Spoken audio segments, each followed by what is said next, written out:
Phys materials. Okay, so we'll do optimization after that. And we will go over phys materials. So the collision we just set up was player collision. So now at least a player can walk around the map and not fall through the floor and have a good old time navigating the map. But as of right now, the player can shoot through everything. So everything in the map can be shot through with any gun. You know, I know you've all played on maps where you can just shoot through the entire map with no bullet physics. That is a simple collision physical material. So the first thing you need to know is to go to Plugins, Custom Map Tools Content, Physical Materials. And in that, you have a bunch of physical materials called default carpet, concrete, dirt, fabric, flesh, glass, metal, mud, snow, water, wood, world flesh, and force none. I really don't know what those last two are. And then you have a folder for thin. So you have the same exact things: carpet thin, concrete thin, dirt thin, fabric thin, flesh thin, glass thin, metal thin, snow, water, and wood. These are all in the mod kit when you download them, but you can see they just say phys material. So the first one I'm going to use is concrete, because a lot of things in this map are going to use concrete. I'm just going to open it up and close it, and you can see now the symbol changed. So if I go over and I click on this static mesh right here, this world geometry, and I Control E to open it, and I can scroll down, and under collision, there's this thing called simple collision physical material, and it's set to none. We already changed collision complexity to use complex as simple, you know, which you know, shows, you know, the player collision for this mesh right here. But now we want to add simple collision phys material. So now it says none, and if I click on it, I've got two options. I've got PM glass large. That one's for a glass window. This one, you can see the folder says game impact effects phys mats. We want everything to be in custom map tools physical materials. So this is the concrete we want.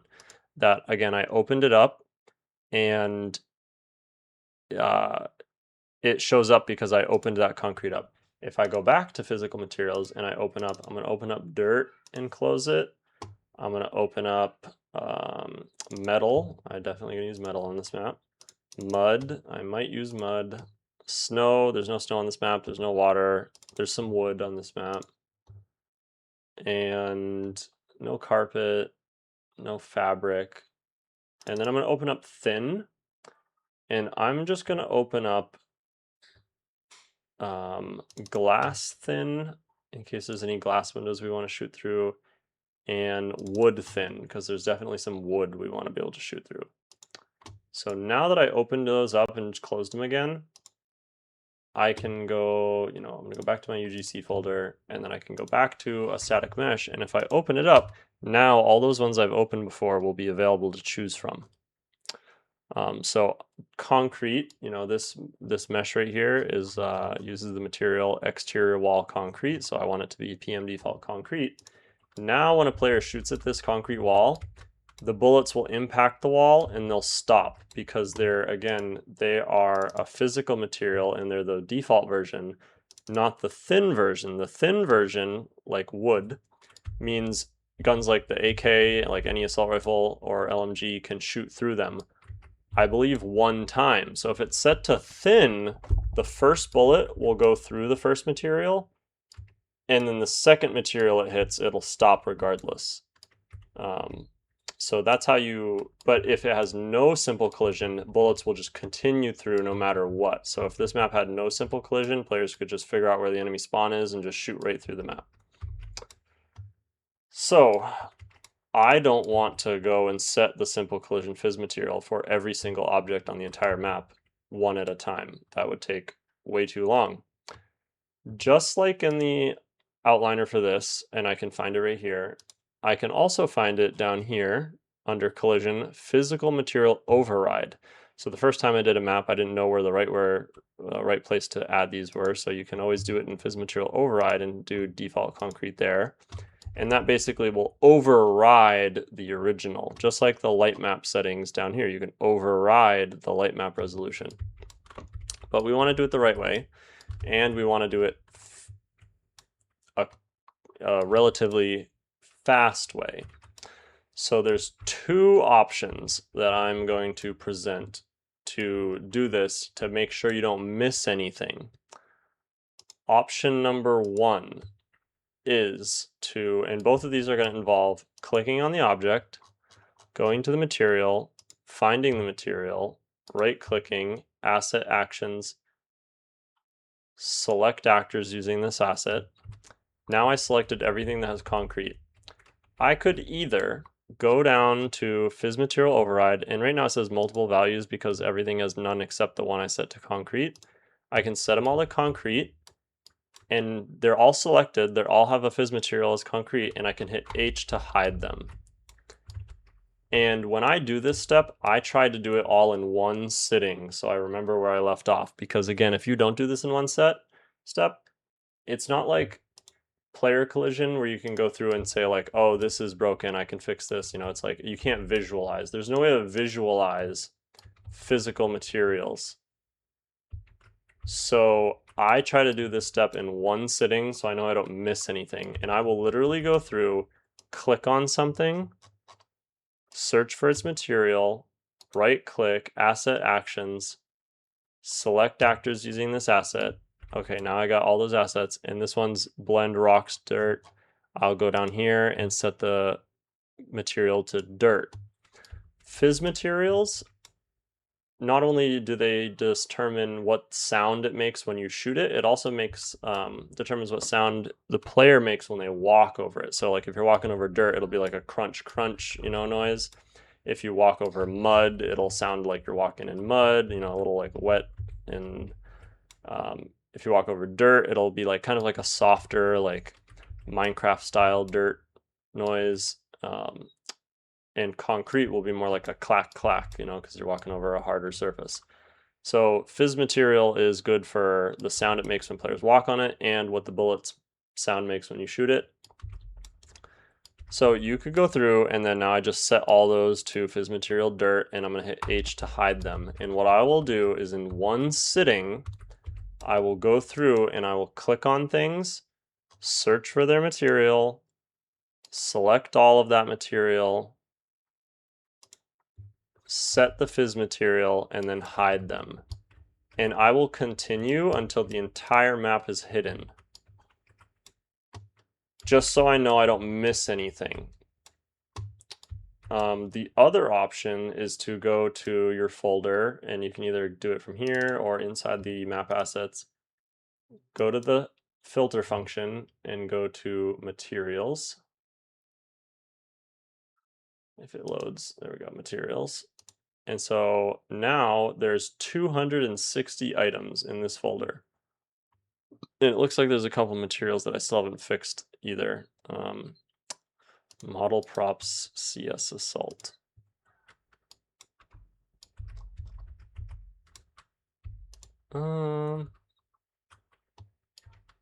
Yeah, it's like the glass pane on that side is still like that whole window.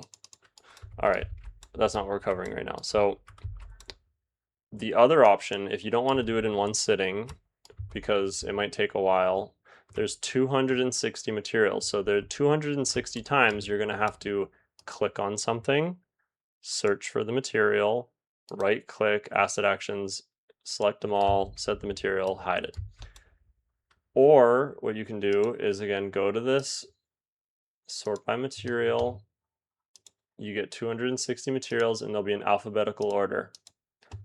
Go through them one at a time. Same thing. You can hit, you know, I'm going to click this one, asset actions, select actors using this asset. Now it's selected all that chain link fence. I could either, this is the slower way to do it, technically. I could then browse to the asset and now it browsed 241 items, right click, asset actions, bulk edit via property matrix. And from here, you can then click on, type in collision, and then simple collision phys material. And again, there's no drop down. It doesn't give you a drop down when you're in bulk edit. So then you have to go to custom map tools, physical materials. I want metal for this one, so PM default metal. I'm going to select it. Then I'm going to go over here and plus this little arrow, use selected asset from content browser, and then it'll type in the path, script, physical materials, custom map tools, phys materials, default metal. Save selected.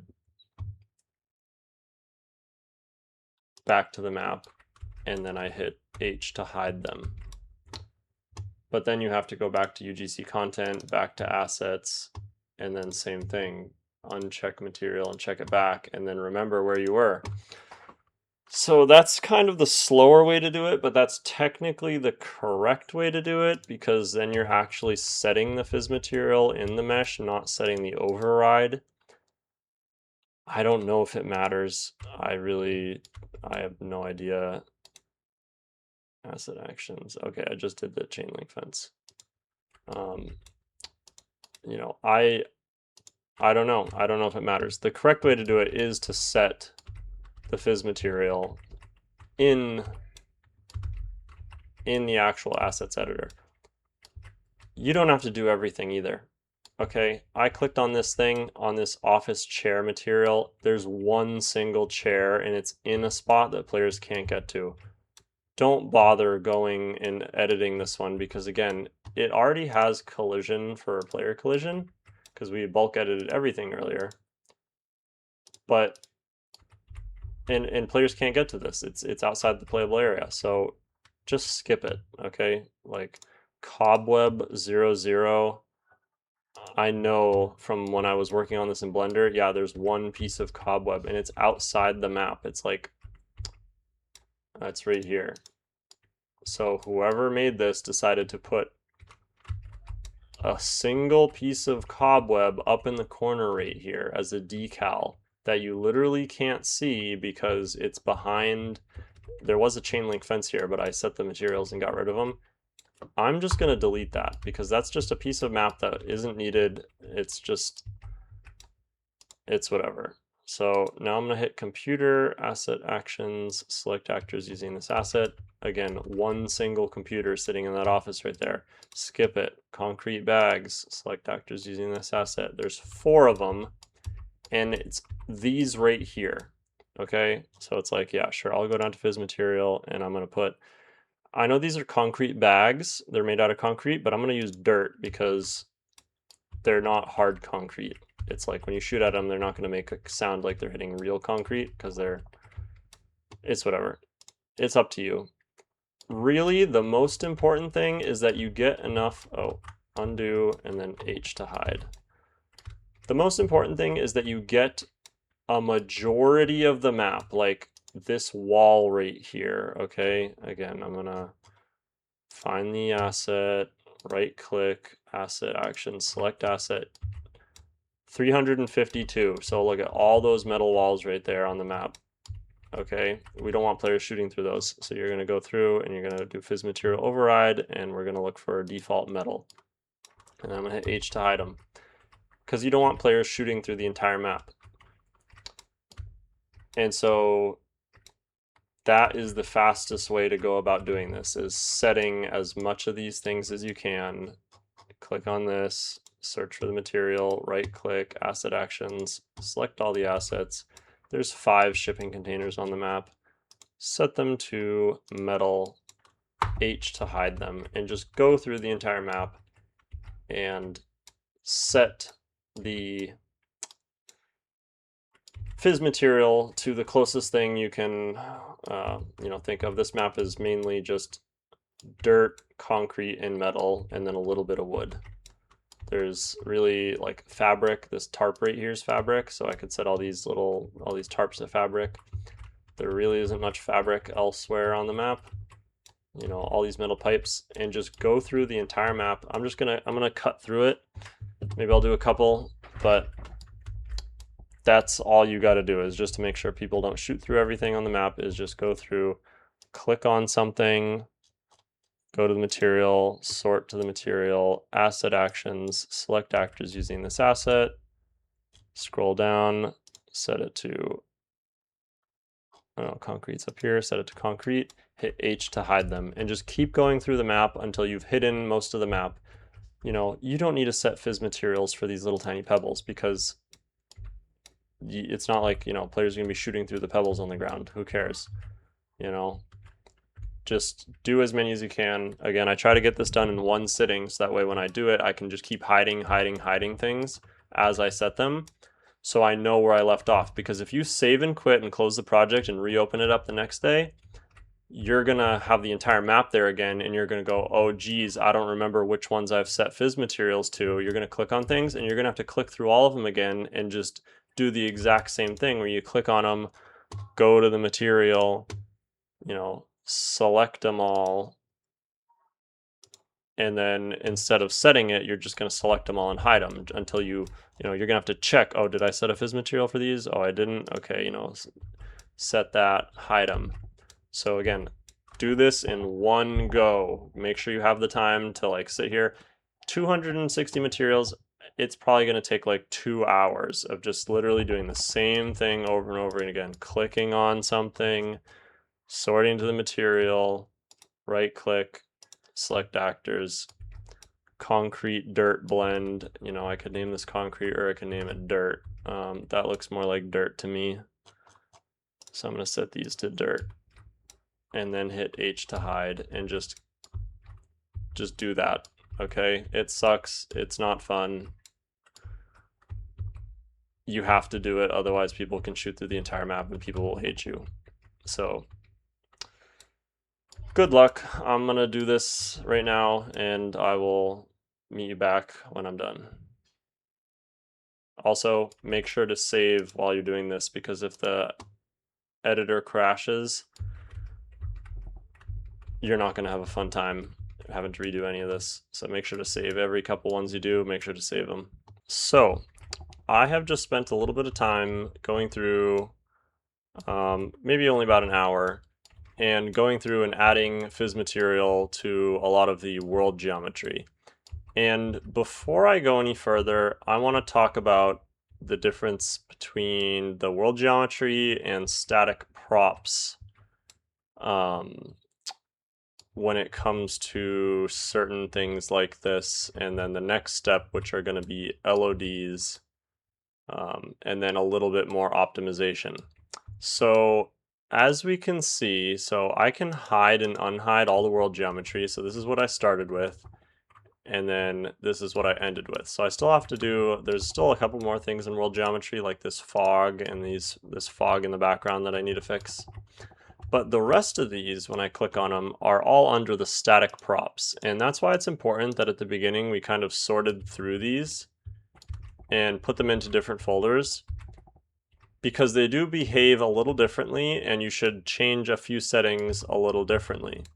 So if I go back to map geometry and I unhide them, and we look at a piece like this, or a piece like this, and I open up the static mesh editor and zoom in on it and go to show vertices. So this one has this static mesh actually has quite a few vertices. So instead of just being, just the 4 corners in a flat plane, it does have a couple extra vertices. Why? I don't know. But I want to talk about LODs. So this didn't import any LODs when I imported.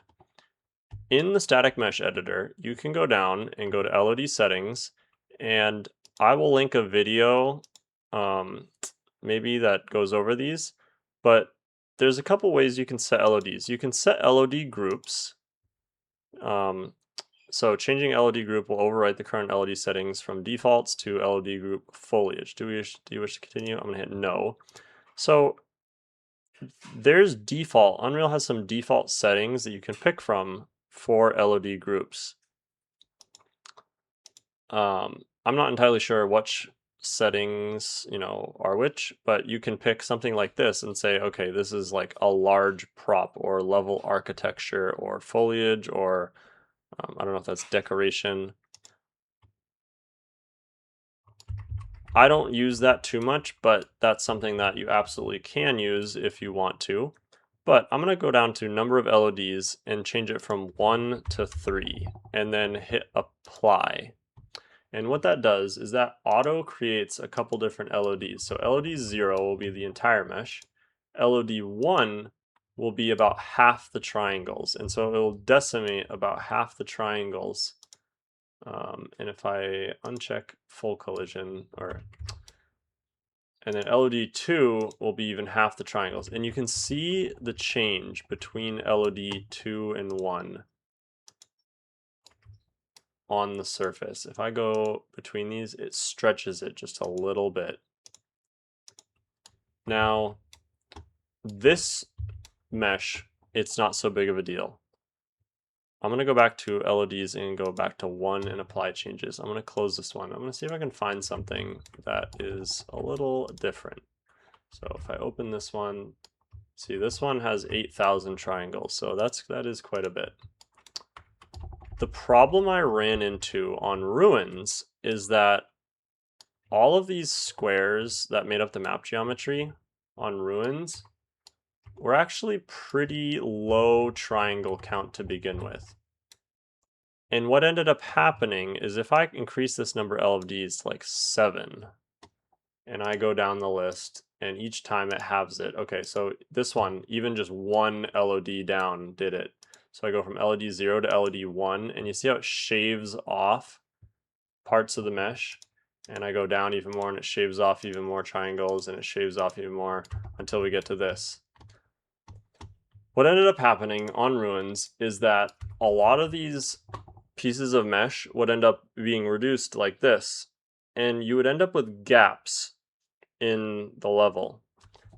So much so that at certain distances, you would zoom the camera out, and like this wall right here would get reduced in triangles so much that it would almost be as if it wasn't there, because you'd see gaps in the sides. You'd be able to see through the map because it got reduced in triangle size so much. And when that happened, it would allow the camera to see past the wall.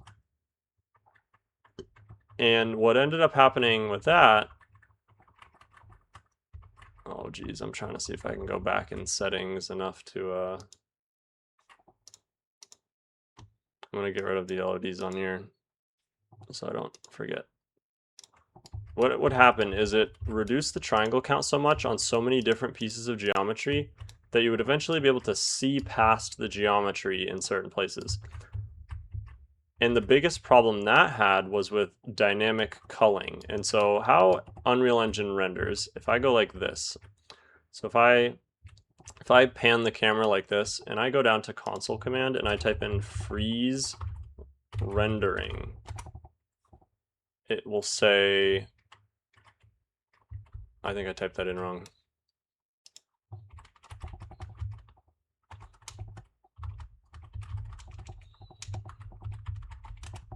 Freeze rendering, no spaces, okay?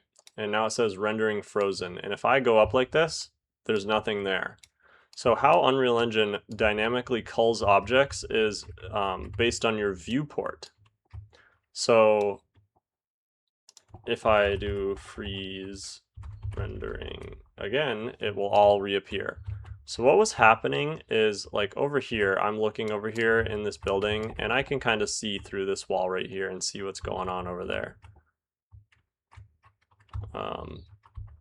And what is going on over here? I'm gonna go to map geometry and I'm gonna hide and unhide everything.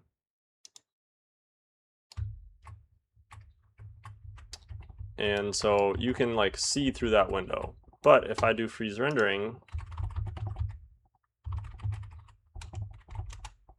and then pan the camera over here, you can see all the things that don't load in because this wall is in the way, dynamically blocking all these static meshes. What ended up happening is I set 3 LOD levels for everything on the map to reduce triangle count, thinking if I add LODs, then it will make the map run better. You know, it'll perform better. You know, having LODs is good, correct? Well, not in this case, because it allowed the player's camera to see through a lot of objects that originally, you know, blocked their view because it reduced their triangle. So instead of reducing triangle count, it ended up increasing triangle count on the player's screen because you could see through a lot of objects and then see all the stuff on the other side. So for Counter-Strike maps, for Counter-Strike map ports, I would either recommend having no LODs at all. That would be my first recommendation, is don't even have LODs. I tested it on Ruins, I had 3 levels of LODs, and then I wiped all the LODs and I re-uploaded the map and tested it, and performance was significantly better without the LODs. The other option, if you do think you need LODs, especially on this map where I click on this mesh right here and I open it and it says it has, you know, 2,300 triangles on this, or this one is, you know, 4,000 triangles. It's very important that we sort the map into these folders, whereas like map geometry is this folder, static props is this folder, and dynamic props was this folder. Not too many in that folder. Static props are probably okay to have LODs on because they aren't part of the map geometry, except some of them are in this case. And so this piece right here was called grind static prop 2000 whatever. If I open it up, it's got 15,000 triangles, which is quite a bit. So I might have to add some LODs for some of these. I'm going to test how performance is without adding any first, but it's just something to consider that adding LODs might not make performance better. So again, if you do want to add LODs, what you can do is I'm going to go to static prop. I'm going to go to this one. I'm going to go to this big one, and I'm going to open it up, and I'm going to add some LODs. I'll just add 3 LODs and apply changes. Now it has auto compute LOD distance. So what that ends up doing is up here, I've got LOD auto set. And if I zoom in, you know, it says LOD and it says screen size, triangles. And if I zoom out, eventually it goes to LOD 1. And it's right about there. And I zoom out even more and it goes to LOD 2 eventually. Way out there. No player is going to be this far away from this mesh. So I think those LOD screen size calculations are not too good.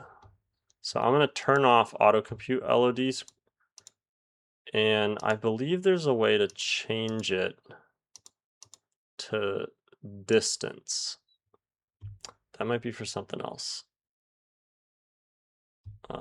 So screen size. I normally do something like for LOD 0, it's should be set to 1. For LOD 2, I'll set it to like 0.1, 0.1.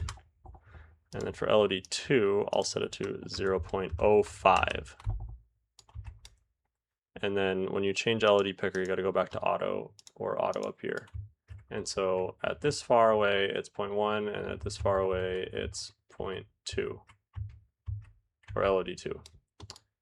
This will change in VR because, again, it uses screen size based on your camera screen. So I found that it's a little more aggressive in VR. So you don't want to have it too... It also depends on the size of the object because it's screen size. And this is a very big object. Then what you can do is when you have this asset selected, you can Control B to browse, right click on this object, level of detail, copy LOD. Then in your static props folder, click on one static prop and scroll all the way down to the bottom of static props. Click on the last static prop, Control B to browse. And again, we're selecting 5,000 things at the same time. Okay, and now browse to all the assets. So I'm just going to pick one that's highlighted, right click, level of detail, and then paste the LOD setting. And what this will do is it will do the same thing. We generated 3 LODs for that first mesh. And so now it's going to go through and it's going to generate 3 LODs for every single mesh in this that we selected. This might take a while, so I'm going to cut here and come back when it's done. All right, it has now been a couple of minutes and all of the LODs generated and saved. And so what you can do next is go from lit down to level of detail colorization, mesh LOD colorization. And what that'll do is it'll show you which LOD a mesh is using. So as I zoom out, these go from gray to red to show they're using the first LOD, and then from red to green to show they're using the next. So smaller things, because it's based on screen size, they'll show up a little sooner. So these pieces of curb are going red and then they're going green fairly fast after that. And then as I zoom out, you see more and more pieces are going, from red to green. So for some of the smaller pieces, it might be fine, but it's like from right here, not many things are using the lower LOD, especially that giant piece of metal right there, which is the one we kind of wanted to work on since it had a lot of triangles. So I might make the LOD settings a bit more aggressive. Instead of like 0.1 and 0.05, maybe I'll do like 0.3 and 0.15.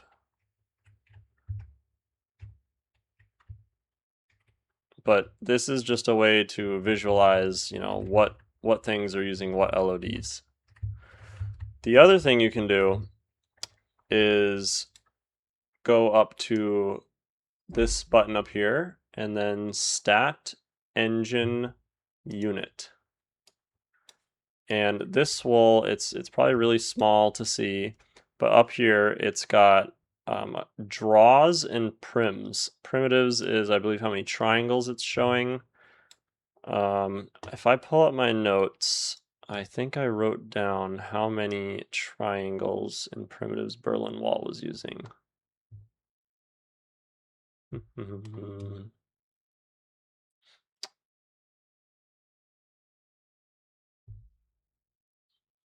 Oh, geez. I know I wrote it down somewhere.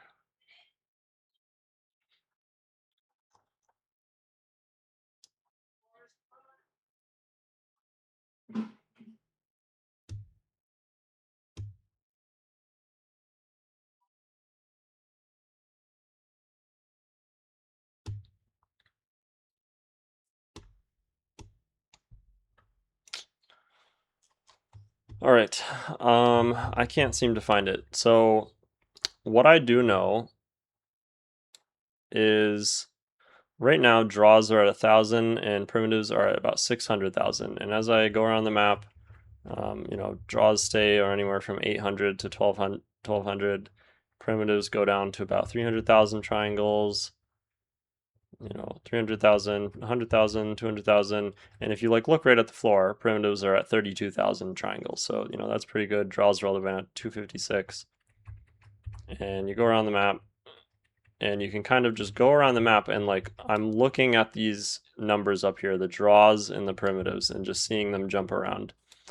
You can add a graph, I believe, unit graph. It's not a very high resolution, so it's kind of hard to tell, but it's if I zoom out and look at the entire map, you can see it all comes, all of those numbers go up So I don't really find that too useful.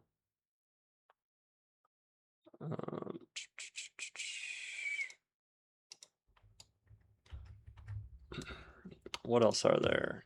I mean, there's a whole bunch of things. So if you go here and go to stat engine, you can see detailed, draw count,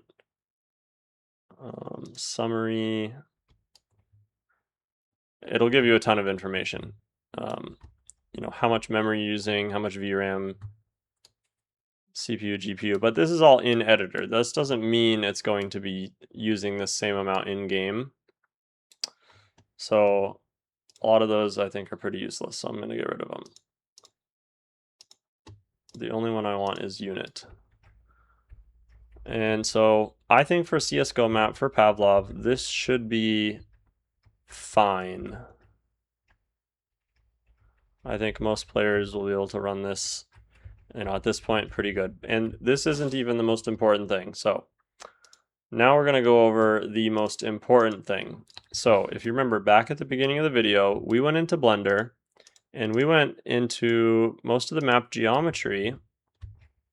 Not even just map geometry. It was actually, so these are all called displacement, but we actually went down to the ones that were called world geometry. So everything from world geometry 01 all the way to world geometry 1300. So we split world geometry back in Blender. It was one giant static mesh. And we split that by material and then by loose parts. And it went up to about 1311 because that's what the last one is called. Then we went backwards and remerged them together based on distance from each other, whether or not we thought they were going to load in at the same time. And so we end up with pieces like this, where it's, you know, this metal grate 3, and then there's another one right here that we merged together, and then, you know, some more metal grates over here that we merged together. And we did that to reduce draw calls. That's the other, that is the most important. My sensei told me that is the most important factor for performance in VR. Not LODs, not triangle count, none of that. What is the most important thing is draw calls. So what you're going to need to do is in the console command type in stat scene rendering. It doesn't even show up as an auto thing to pick. Stat scene rendering, and pull this up. And it will show you mesh draw calls right here. I'm at 883. And what that is doing is if I run around the map, it's like 800, 700, 600, 500, scroll over here, 300, 400, 800, 900, 200. If I look down, 64. Go around the map, about 300 over in this hallway, 300, 400, 700, 200, 200, 300. Maybe if I stand here in this corner and look that way, it's about 800, about 1,000 right there. Go around the map. This number needs to be below 1,000. What stat scene rendering and what mesh draw calls is telling you is the same thing when we did freeze rendering is, hang on. What is up with this?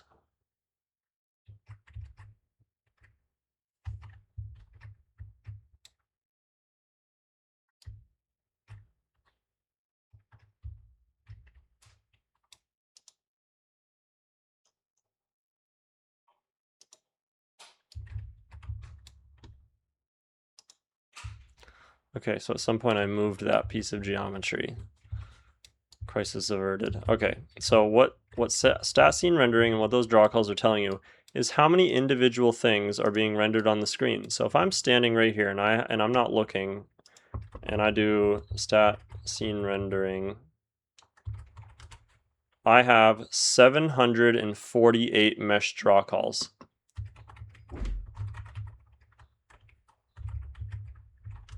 And So right here, 748 things are on the screen. And if I type in freeze rendering, I can then freeze the rendering, and that stat scene rendering would still say 748. And I could zoom around the map like this and see exactly which 748 things are being rendered from this viewport.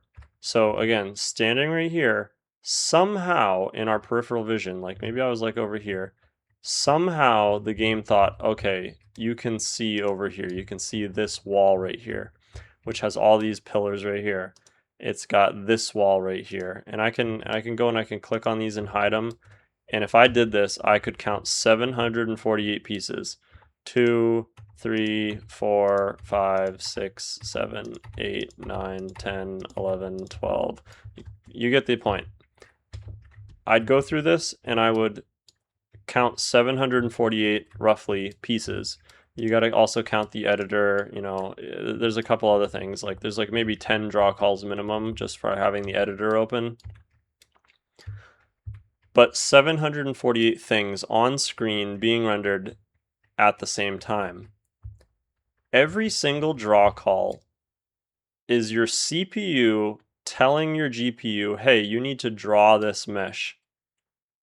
And there is a minimum performance impact that a draw call has when rendering a frame. Every time a frame renders, it's got to go through that draw call process every single time. It doesn't matter what the texture resolution is, what the material is, none of that. One draw call is one draw call, and it has a significant, measurably performance impact on the frame generation pipeline. So the number one indicator of how well a map will perform is your draw calls. So we did the work in Blender at the beginning doing map geometry, world geometry, because again, there was one piece that was all merged together, which isn't good in its own right because it was a giant piece that, you know, had a bunch of materials that had to be split up. No question about it.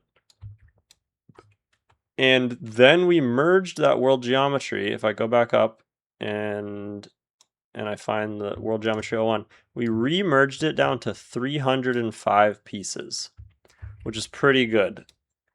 Down from 1300 down to 305 pieces. What we didn't do, and I'm going to unfreeze rendering,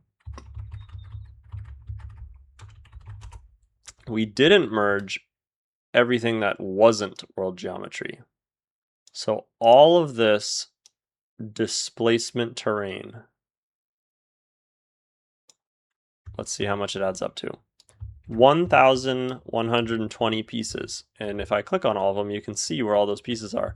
There's a lot of them out here on the outside of the map. But again, if I'm looking at stat scene rendering,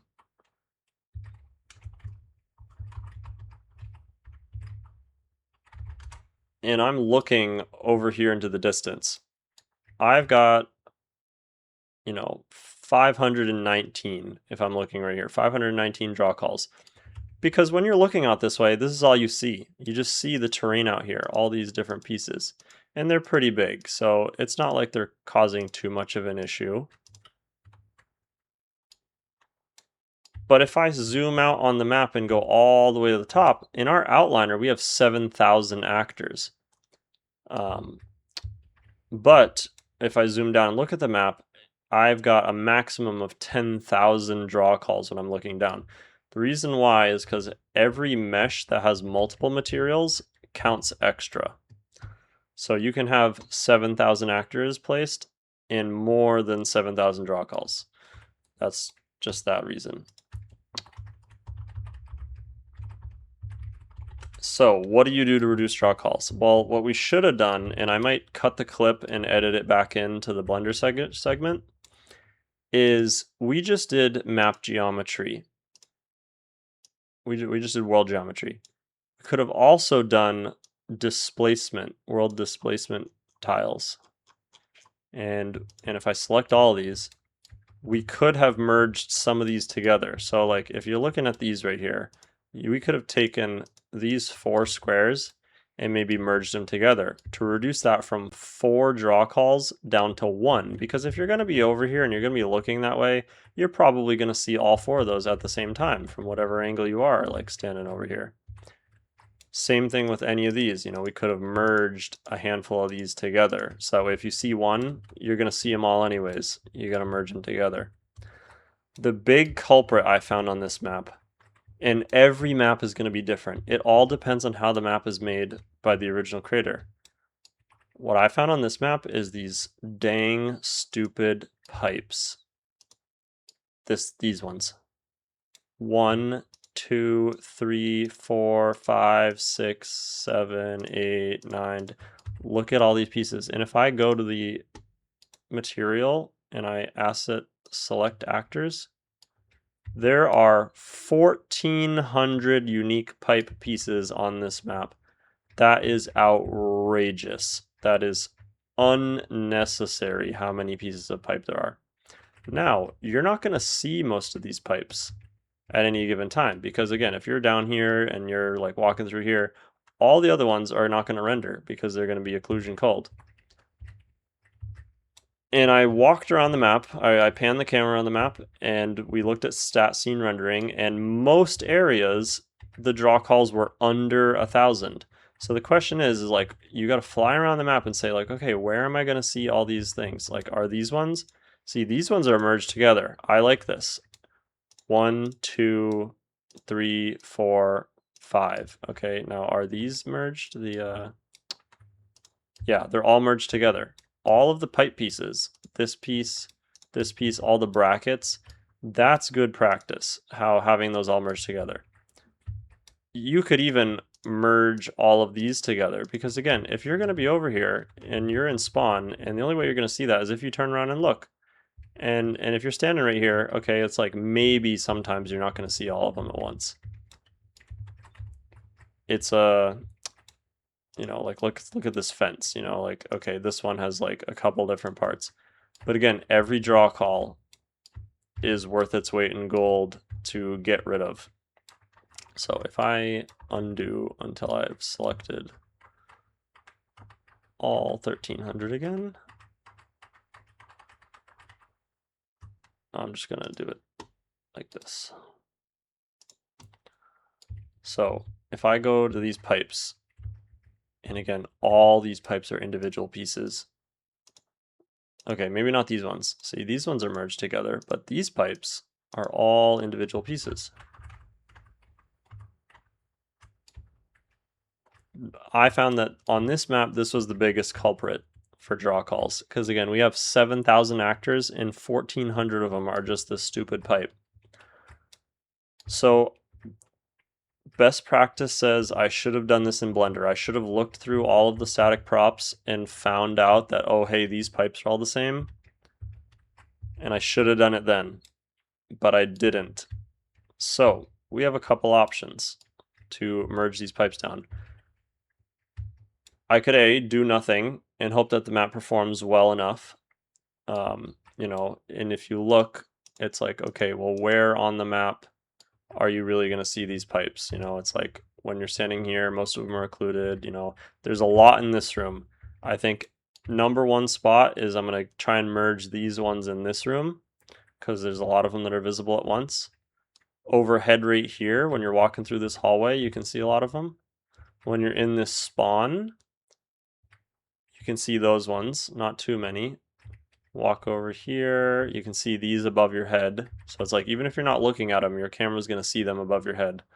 You know, standing, I think this was a spot too. There was like, standing on this bomb site, there was about 1,000 total draw calls. And again, a lot of them are just these pieces of pipe with the little brackets. A lot of these are occluded. And over here, there's a ton of them. So really, you know, just kind of frustrating that all of them are different pieces, but we're going to merge them together. And there's a couple different ways. The first way is using that easy split tool that I talked about at the beginning. And so I'm going to download that and show that first. Okay. I lied. We're not going to use the plugin, okay? If you want to use the plugin, I installed the plugin, and basically, like, here's one piece I found that was,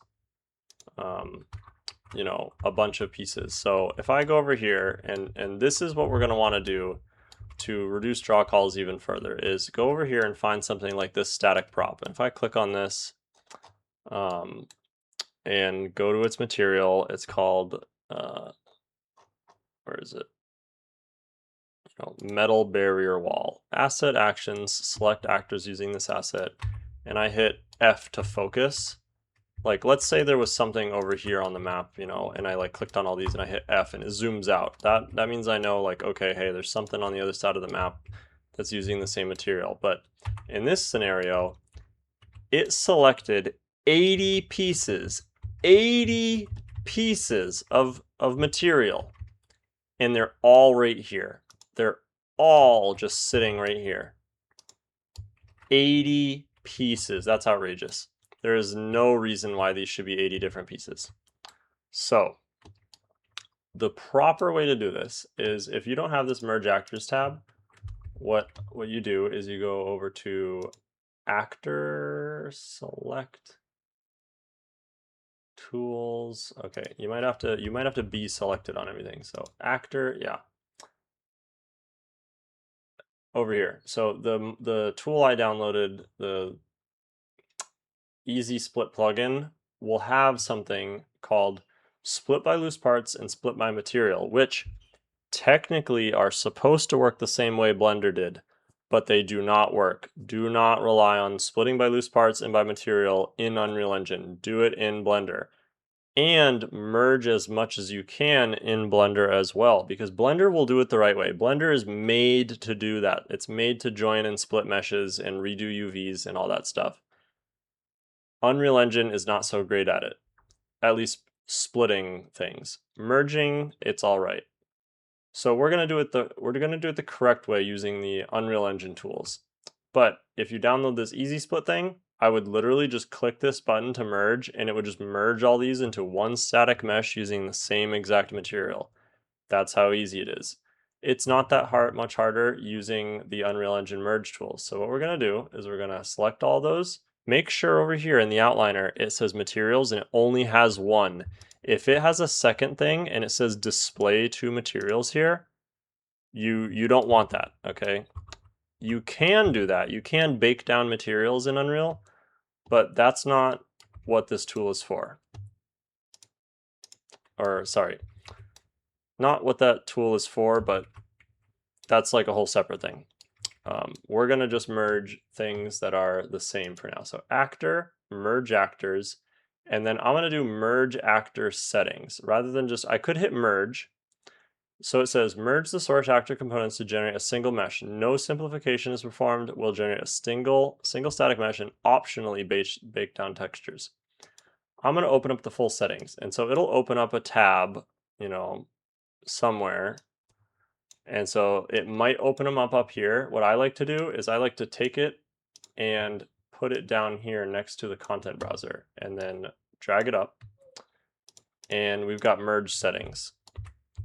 So what you're going to want to do is go through the merge settings, generate lightmap UV, that should be default, target lightmap resolution, let's leave that default, merge physics data, leave it default, material settings. Let's see, output UVs, merge equivalent materials, whether to attempt to merge materials that are deemed equivalent.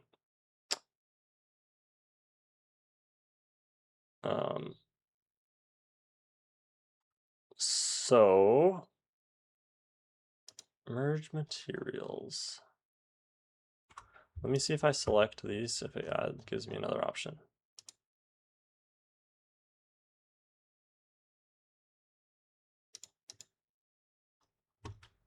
I'm missing something here. I know. The reason why merge materials is grayed out is because LOD selection type is set to use all levels. In order to use that, you have to select always use the lowest level of detail, i.e. the highest LOD index. We don't want that because we generated a couple LODs for this static prop. So I'm going to try using this without changing any settings. It's been a while since I've done this way, so I just want to make sure. I don't think I changed anything. So I'm going to just see what happens if I merge. And then what you want is to check this box down here, replace source actors. And again, all of these are the same material. I'm going to save before I do this, just in case I have to close if it does anything wrong. And I'm going to hit merge actors. And then it's going to tell me where do you want to put them. I want to put it in plugins, UGC content. And then what I'm going to do is I'm going to make a new folder and call it merged meshes. And it's going to call it SM merged, and it's going to rename it. Okay. There. That was it. So it now merged that actor, and it's got one material. So it went from 80 pieces down to 1. That is huge. For anyone walking down to this, like right here, that's 80 less draw calls. Out of, again, our target is to be below 1,000 in as many places as possible. That's going to be big performance gains. So just like, and actually this one I never set a fizz material because I knew I was going to use this as an example. So let's set it now. So same thing as fizz materials, what you're going to want to do, and as far as map geometry went, and then what you're going to want to do too is add a new folder and call it merged meshes.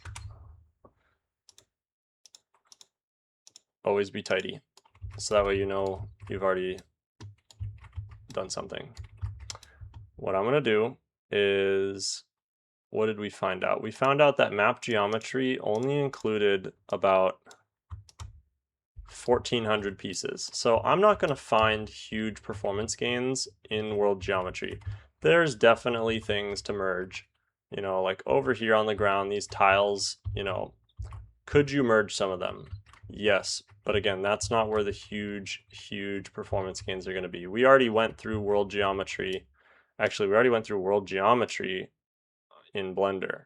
So it wouldn't even be world geometry. It would be everything left over, which was all these displacement pieces, all these. But again, these are going to dynamically occlude and cull as players look around. So again, you're not going to see all of them all the time. You're only going to see what's visible in the camera. So again, like that wall of metal right here was 80 different pieces. You're going to see those all at the same time. The other big culprit I found was these stupid things over here. This stupid puddle. And I think I'm at the point where I'm ready to delete this. 55 pieces of puddle, and you can see some of them through the chain link fence. 55 pieces of puddle, and there's another one over here outside the map, and then there's another one like right here. So I don't even know what that one is. It's like invisible and it's part of this. So at this point in time, those are not worth the effort. I'm deleting them. All right, I did it. So what you're going to want to do, I'm going to hide map geometry because again, I don't think there's any huge gains to be found in map geometry. Where the huge gains are going to be found is in the static props. Okay, all of these, look at, if I hide static props, it's literally almost everything. All those are my lights and stuff left over. So just like we went through just like we went through with doing the fizz materials, you can do the same thing now with merging things. And I'm going to show you how I would go about doing it. So like I said, I think the pipes on this map are the biggest culprit. So what you can do is first, this time I am going to hide everything else. Hide lighting, hide everything. Hide this sphere. So the only things left over, that's a static prop. Okay, so the only things left over on the map are static props. And what I'm going to do is I'm going to go and I'm going to find one of those pipes. I'm going to switch the view to unlit so that way we can see what we're doing. I'm going to find one of the pipes, select the material, select all actors using this asset. And now that I have this all selected, 1400 pieces of pipe, I'm going to hide static props. So now everything is hidden. And I'm going to hit Shift H and that will unhide, just like the Blender shortcut. It will unhide the, it'll unhide them. So now I've got only these pipes left over. So what I'm going to do is Control Alt and select these. So these ones right here actually do have two sets of materials. So when we go to merge, I'm not entirely sure what's going to happen. So we want replace source actors to be checked, and I'm going to merge these. And then unfortunately, every single time you have to go back to your UGC content and go to merged. And if you don't save them there, they're not going to show up in game. So now that I merged them, I've got this pipe. And so it's still two materials. So this was originally 5 pieces. So I just merged 5 pieces and each piece had 2 materials. So that is 10 draw calls because you multiply the amount of meshes by the amount of materials that were on them. So this went from 10 draw calls down to 2 by merging those right there. Now, what I want to do and what I like to do is I go up to the map and I hide and unhide the entire map so I can see everything again. And I'm going to say, okay, in the playable area, the players start over here and they go about to this corner and then they maybe come over here and they're maybe standing over here and like looking like this, okay? And then I hit undo, undo again. Okay, so now I kind of have like an idea of where players can see certain things at certain times. So I'm gonna go like this and just see how many I get when I just do this. 127, holy moly.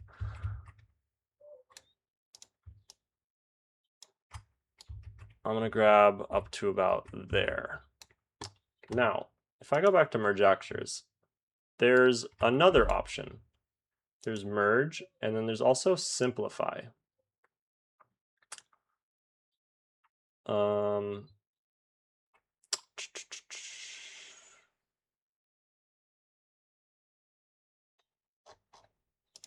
And approximate.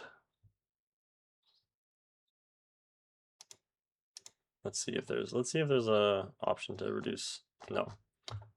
So I'm gonna try this. I don't think I've used simplify in a while. I don't exactly remember if it's simplify or approximate that I should be using. I'm gonna save before I do anything. And what I believe is that simplify will also reduce triangle count. So I'm gonna pull up the stat engine unit again. And if I'm looking at just these, you know, I can see right about here, I can see 144,000 triangles. So I'm gonna do merge actors and I'm gonna do simplify this time.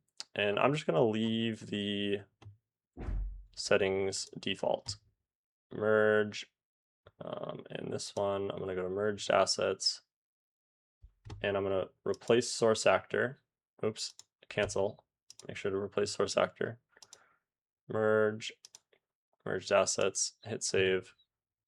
And what this will do is it'll basically do the same thing as making an LOD. It's going to make a lower poly version of this mesh and replace them with that.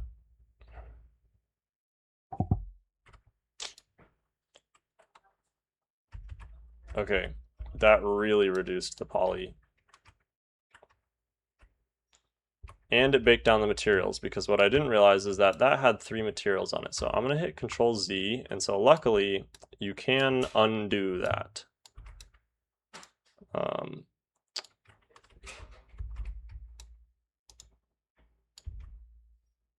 So what is it? These pieces have a... So that piece has metal on it, and this piece has metal on it, and this piece has metal on it. So those pieces all had other pieces of metal in it, and I should have noticed that ahead of time. See, now it just has one material. So I didn't want to bake down materials, because if you do that, it ends up like this. So I'm going to go back to simplify and screen size. Resulting size of the screen size of the resulting proxy mesh in pixels. Calculate.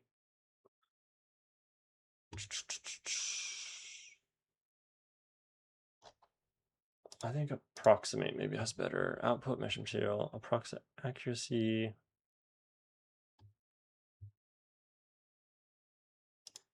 Don't fill gaps.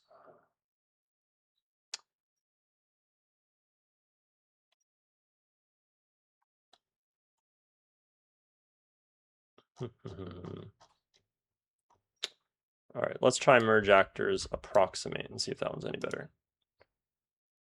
First, I want to replace source actors, merge actors, make sure this is in the merge mesh folder, save.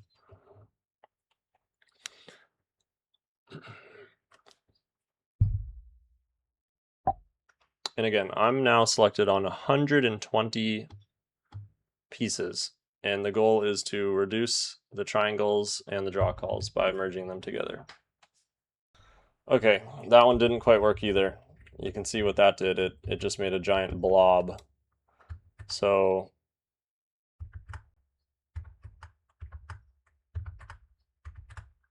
oops. Well, that's great. I'm gonna close the editor and not save.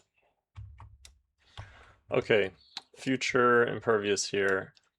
I realized that I forgot to record the entire merging process. After the editor crashed, I reloaded it back up and forgot to hit record, and did that entire merging process in one sitting and commentated it and didn't record anything.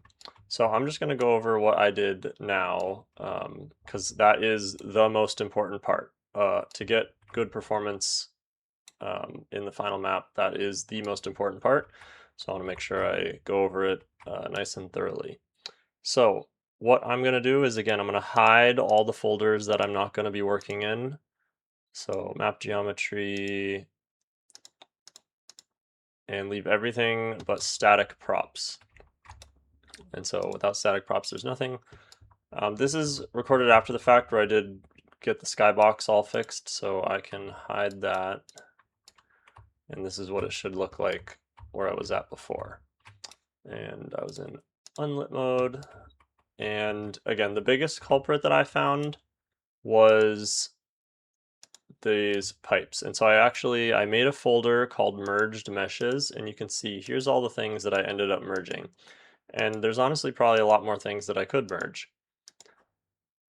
So what I did for the pipes is selected the pipe, went to the material,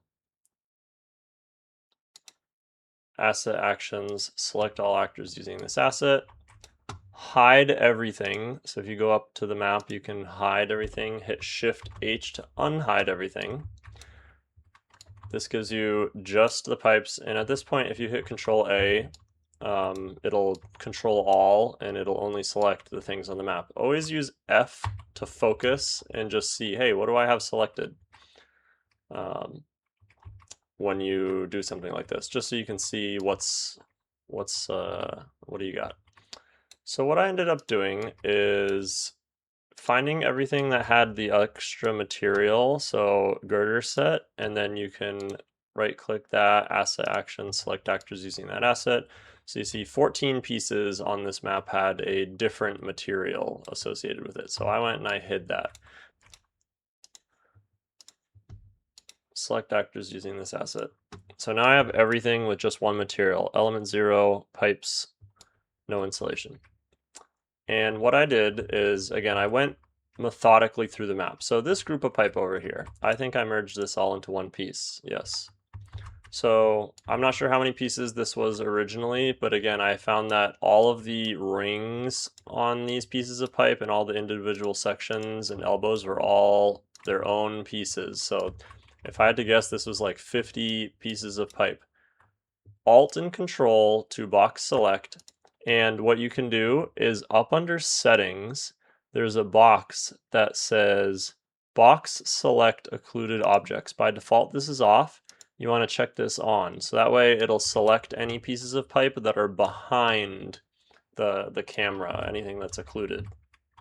So I would go, just like in Blender, you grab things that are next to each other, that the player would see all of this probably at once if they were to go and look at this. Box select it all, go to merge actors, and what I ended up doing is first always make sure you have replace source actors. If you don't hit replace source actors, when you generate the proxy mesh, it will generate it and it'll put it in the folder, but it won't replace all the originals. So you'd have to drag that mesh out, line it up, and then get rid of all the originals. So you just want to hit replace source actors. That way when you hit merge, it just swaps it out in the right location for you. What I did is I used just the regular merge. You can use simplify. Simplify does work, and it can merge materials. Approximate, I would say, doesn't really work. It's really bad. I wouldn't use simplify either. I would use merge. Merge will get you the best results. Keep all the settings default, except under LOD selection type. There's a couple options. What I did is I used use specific LOD level. So the only setting I changed is when I was merging these, I went to use specific LOD level. All these static mesh actors, we generated 3 LODs for earlier. So there is LODs that have lower triangle counts associated with them. So for a piece like this, where it's outside the map, and you can even see like the bolts on this one are a little rough, and I can show you better over here. There's definitely some over here that I did where, you know what, it's the ones that I hid. But some of these I used the full LOD, and so the bolts and the brackets look good, and some of them used a lower LOD. See, this is what the bracket's supposed to look like. You can actually see the bolts, and they're bolt shaped. So this piece was all on its own, so I don't think I merged it with anything, just because it was under the map anyways. So that's what it looks like normally, and when I merged it, it did use a lower LOD level, because what I did is I used specific LOD level, and then I chose the LOD level. So we made 3 LODs, but really it's LOD 0, 1, and 2. So if you have 0, 0 is like the maximum, the original, and then LOD 1 is the first level of detail, LOD 2 is the second level of detail. So depending on where the pieces were on the map, what I would do is pick which LOD. So I would just, the only setting I would change each time is just choose an LOD level. So like this one right here, I think I chose LOD 1. So I just changed this to a 1. And then I hit merge actors, and then plugins, UGC content, merged meshes, and then I would save it. And then that would combine all of these pieces using each of their LOD 1, which is half the triangles of LOD 0. And then it would replace source actors. And then once I merged it, I would hide it. And then I would go to a different piece. And so like this one right here, this one right here, I must have gone about right here and did my box select and grabbed all these pieces.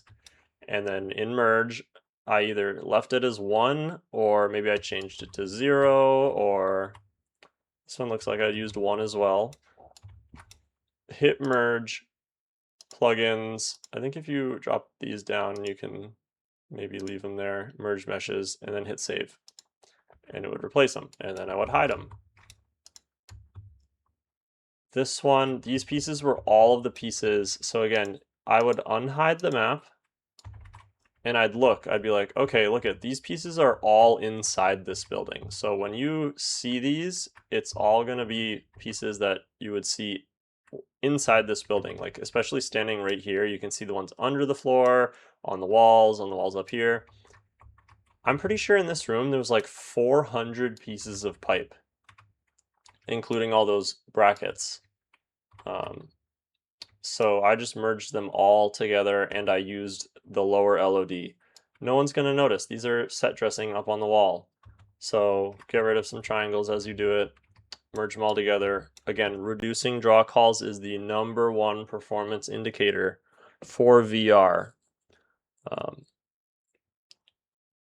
I believe it's because it has to draw every frame twice, because it has to draw them at 2 different angles. So like you're already doubling draw calls because the VR headset has to render 2 images at slightly different angles.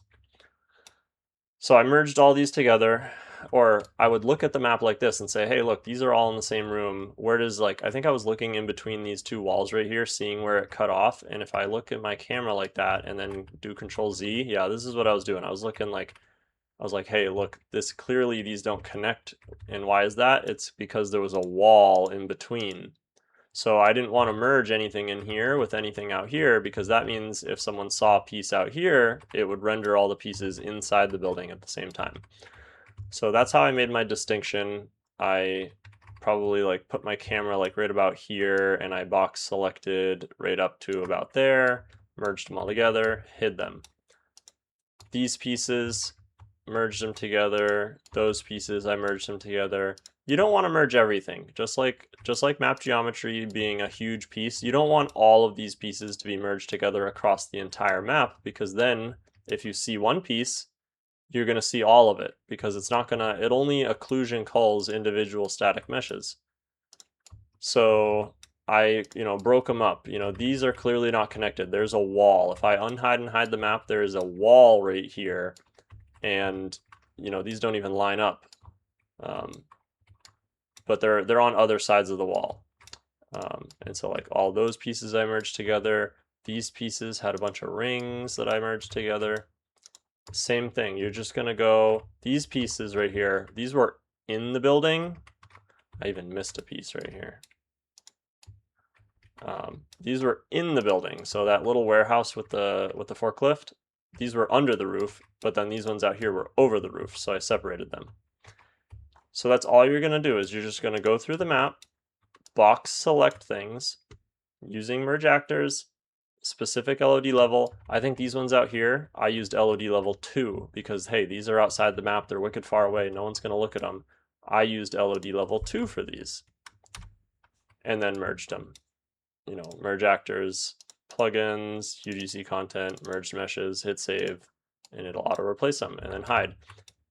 Go through each of these. Every time you merge them, hit hide, hit H, until you have nothing left. And then when you have nothing left, you say, okay, I'm done with those pipes.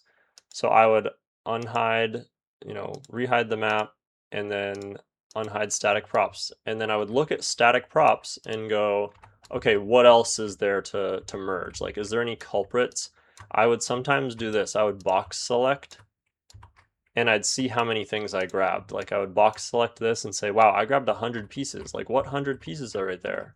And you can see the seams. You say, like, look at this piece of metal and this piece of metal. These are 2 different meshes, but they're clearly the same material. And I would then click on the material, asset actions, select actors using this asset, 50 pieces. And I'd say, okay, are there any that are like close in proximity that I could merge? I could probably, hide the map, Shift H to unhide, and say, hey, look at these pieces over here. These ones probably can be merged together. See, even this piece of metal actually has this metal and this concrete are the same material. They're part of the same material. It's half metal, half concrete. So this would be something where you could box select them and say, hey, look, I grabbed 18 pieces. What am I going to do? I'm going to go to merge, pick an LOD level. Okay, maybe I don't want to get rid of the triangles on this one so much because these are in the map. You can see them. So maybe I'd use level D detail 0, merge actors, plugins, UGC content, merge meshes, save it. And just go through the whole map, just doing this sort of thing. Over here, is this a lot of pieces of metal over here?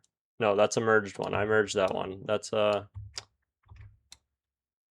maybe I didn't merge that one, but that's just one piece. So that one's fine. This over here, one piece, that one's fine. So something like this, no big deal. There's a couple pieces over here that maybe could be merged. In the middle of the map, there's a couple pieces, 11 pieces, maybe they could be merged. I hit the biggest culprits. So there was all these metal pipes right here, and you can even see if I go to my merged meshes, what I did. It was all of these pipes, it was the sides of some of the buildings, and there was some fences or railings, I think. Also these like concrete sidewalks. Each of these where there was a seam was its own thing. Like where there's that seam right there, these were like 1, 2, 3, 4, 5, 6 pieces of concrete sidewalk. So again, it's how performant do you want the map? If you want the map to perform really well, this is a step that you must do. And as you do this, and you check out stat scene rendering, and you check out the unit engine, stat engine unit will show you draws.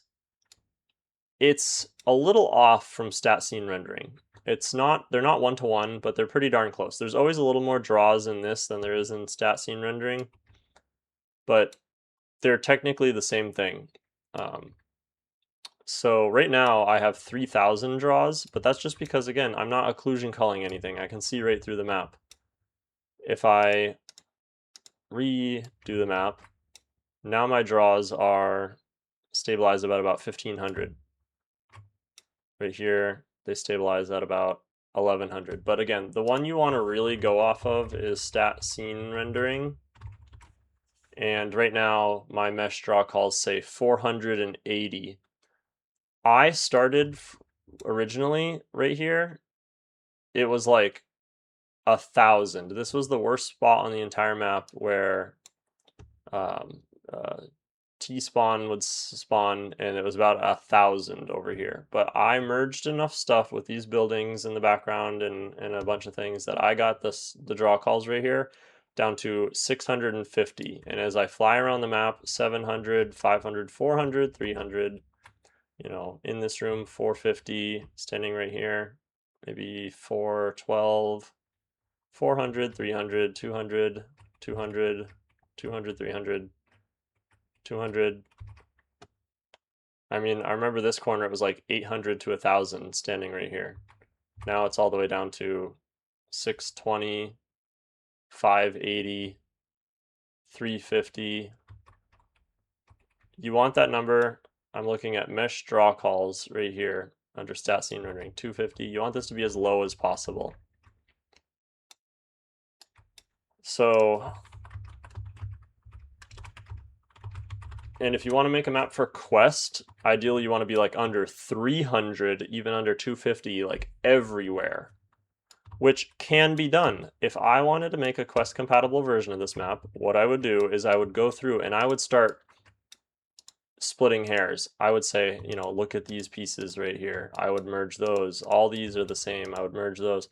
I did end up merging a lot of these. So that was actually another thing I merged is all these fence pieces. Each piece from post to post was its own individual piece, and each post was its own individual piece. All of these posts right here, these little tiny twigs coming out of the ground to hold these, all of these were individual posts.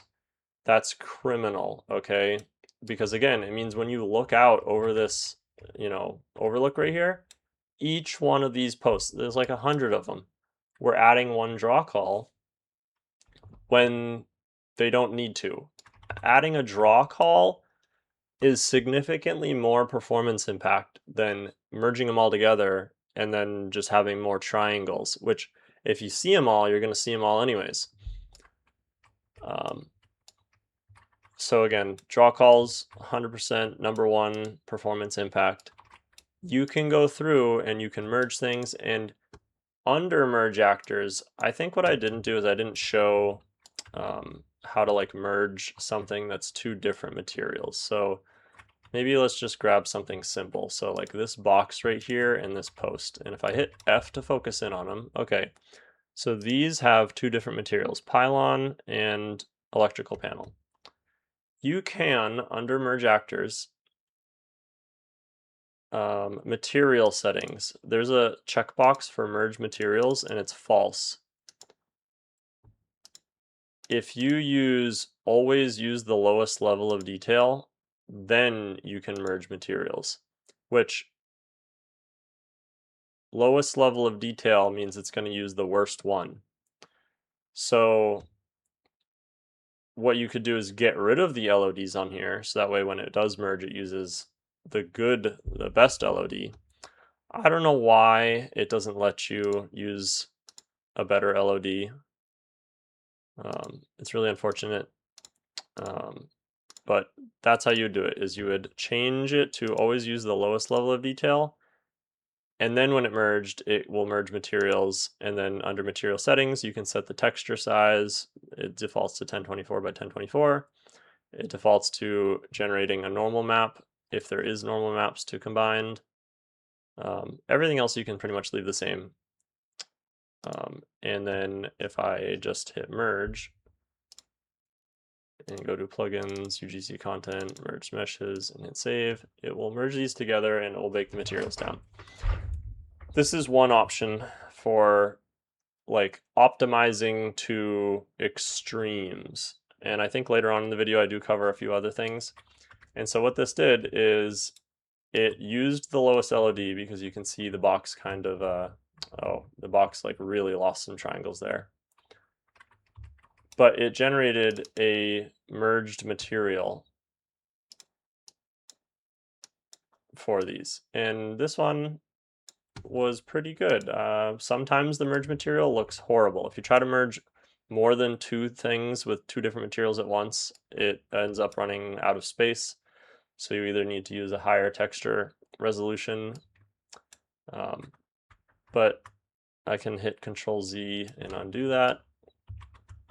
That is extreme. That's like if you're trying to optimize for Quest, that would be something you could go do like at the end, is like really bake down materials where you're like, okay, you know, what things can I merge together?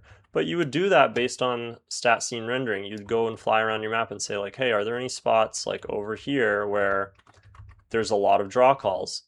And so maybe like all this stuff in the distance, it already is wicked far away to begin with. Maybe I would click on all these and do the same thing. I'd maybe like merge together a bunch of these things in the distance and merge them down to a lower material, because you're not going to see these, you know, these are outside the map. I did do that for these. All of these were different things. You can see it says static mesh merged actor over here. All these conveyor belt sections were their own individual pieces, so I merged all those together. Some of this metal over here was separated, so I merged those together. I went around the whole map and again, hide everything except static props, and just go through and like click on things and say like, hey, are there things right here? If I select this, there's 100 things right here. Like, are there pieces of metal like this one, where I can go to that material, select actors using this asset. Okay, 54, where are they? They're all around the map. Are there you know, a bunch right here that are, yeah, look at, they're all individual pieces right here. Those could be merged together. I hit the big culprits. The big culprits, let me do this. Let me hide static props and show merged meshes. Was those pipes, was these little twigs. I merged those. This piece of metal I showed in the example. There was a bunch of metal on the inside of the main building that I merged. Some pieces of building over here. And there's more stuff, but it's not showing up in this folder. Some of them I think made it into the other folder. There was a bunch of metal grates. I think maybe those were done in Blender. I think maybe I did these in Blender.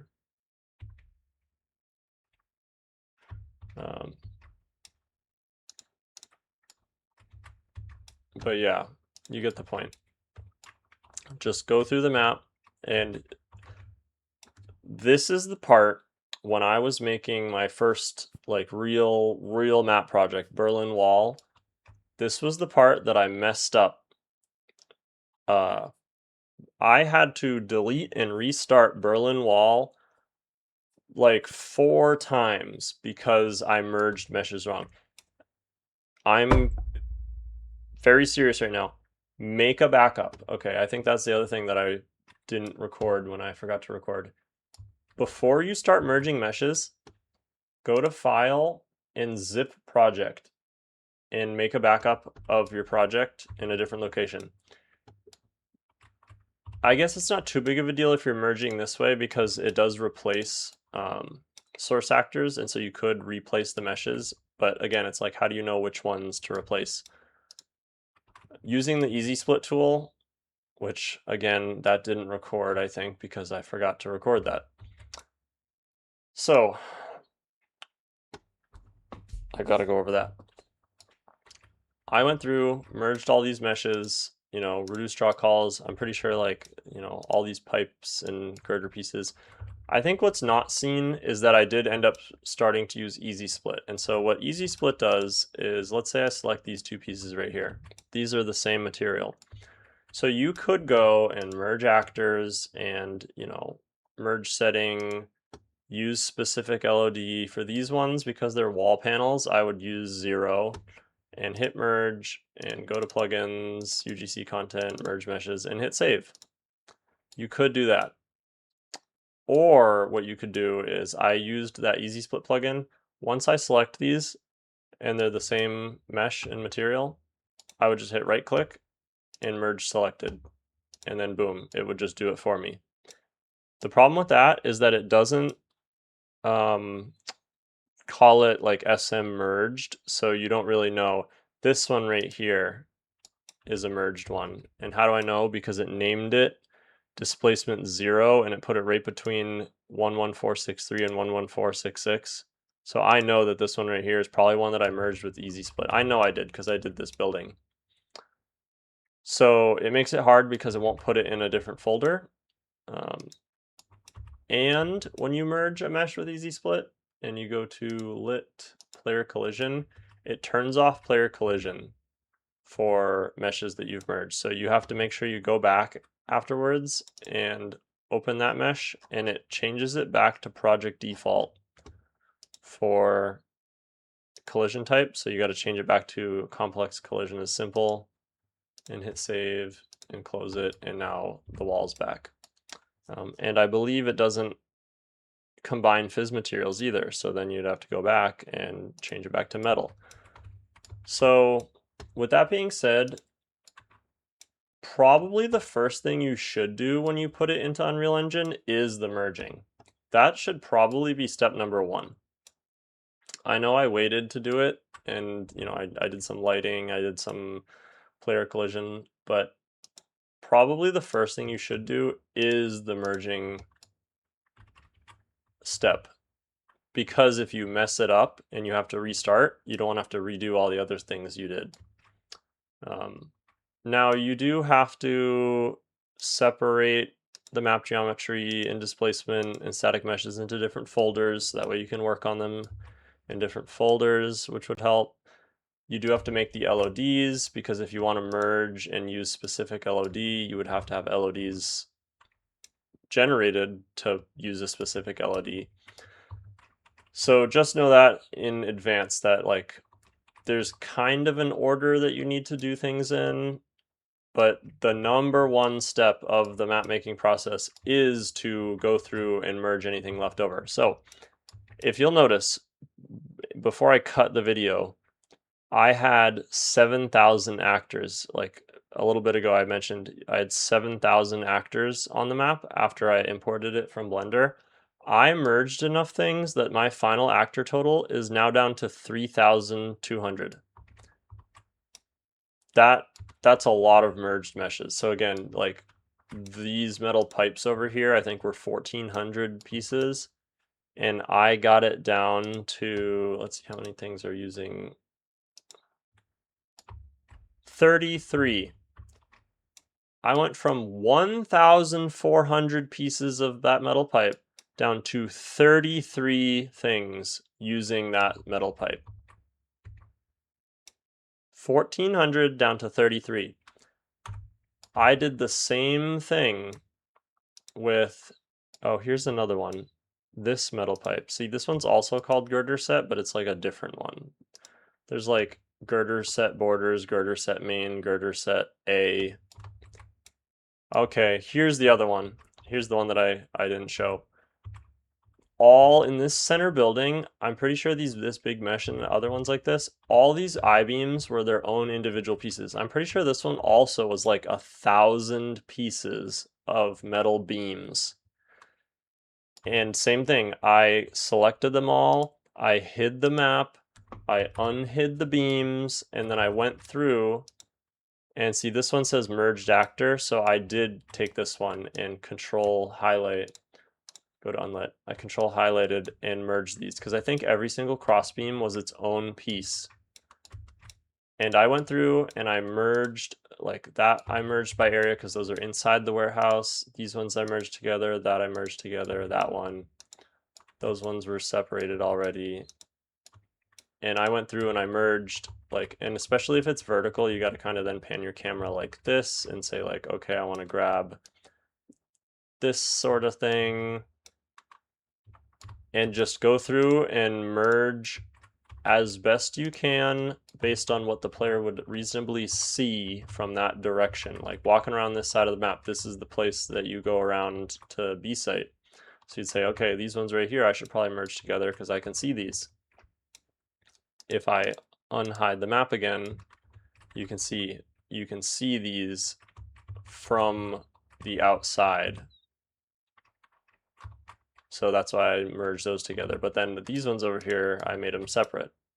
Actually, see, look at these ones. These are different. These are girder set A. Okay, I did do these ones because they say SM merged. Oh, these are the same ones. But this was probably originally like 1,000 pieces of metal, and I merged them down to 87. And I kept doing that all over the map until I got my total actors down from like 7,000 down to like 3,000. So that's just like an example. Ruins, I barely had to do any merging on ruins. I'm going to be completely honest. That was set up, I think, much better, where the map was tiled and the walls were merged together like in a reasonable fashion. You know, ruins, I had to spend more time on blocking volumes and figuring out why performance wasn't good because I had the LODs set and all those other things. So it all depends on the map you're doing, how many meshes there are, how the original creator set up the map, how it imported. But this map definitely needed a lot of merging because there was just so many pieces of pipe and metal that were just separated into their own little tiny pieces. The map you choose to import might not have a whole bunch of little tiny pieces scattered about, or it might have even more. It's just a complete luck of the draw, okay? But this map definitely needed it. There was definitely a lot of things that were, like the very first piece of metal right here that we did, definitely needed some level of optimization for merging. And if you see how many merged meshes I have, 78. So when I ended up doing this, I only ended up with 78 meshes. And then I went through and I redid the phys material override for all of them to make sure they were correct after, and I made sure they had player collision after. And then I got the draw call countdown. So that is optimization. That's the merging meshes to lower LOD count, not LOD, lower draw call count to increase performance on your map. Again, number one step.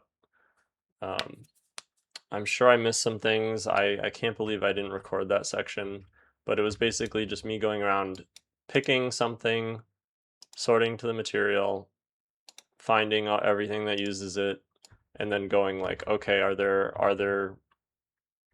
is there room to improve? You know, this one, not too many. There's 23 of these giant tanks. Maybe you could merge these 3 over here, and maybe you could merge like these 3 on the outside, maybe the 5 back there, but 23 isn't too bad. The main culprit was those pieces of pipe. Again, thousands. Okay, you're looking to drop something from like thousands to dozens, or like hundreds to tens. So,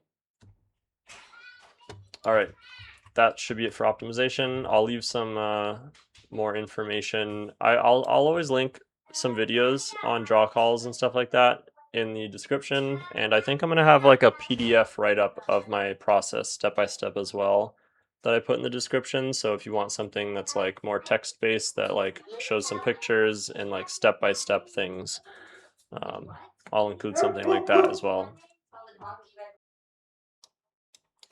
All right. Here is a very basic example of a blueprint that I'm going to do for this map, just to add a little more life to the map. So we have this giant stone grinder on the map that, first of all, imported with the wrong location, which is interesting. But what I did is I went into Edit, Plugins, and then searched for Modeling. And I had to enable modeling tools editor mode right here. It's not enabled by default in Unreal Engine 5.1 and the Pavlov mod kit, but the tools are available in beta. I don't know if later on they got a full release in later versions of Unreal. So I added that. I selected this asset. I'm going to Control B to browse to it, just so I know where it's at in this folder. Then I'm going to go to modeling mode, and the tools I mainly use in modeling mode are transform, pivot, and I want it to move, so just add a little more life to the map. So I'm going to go to pivot, because again, everything in a CSGO importer defaults to location 000. So if I try to rotate this right now, it rotates like this around the axis of the center of the map, and I don't want it to do that. So what I'm going to do is go to X transform, go to pivot, and then I'm going to recenter the pivot to center. And luckily this giant thing is already centered pretty well in the Y direction on the map. Whoever made this map did make sure to like have all the buildings parallel to the grid. So I'm just gonna hit center, and then asset location, new asset location, I'm gonna change it to current folder. So it's gonna put it in the folder with the other assets, and hit accept. And so you can see it's got this little indicator here saying you need to save this asset. Go back to selection mode and save. And now I can rotate this and it spins around its own axis, which is what I want. And now let's position it centered to this thing. Looks like it's got to go down just a little. And looks like it's over the right way.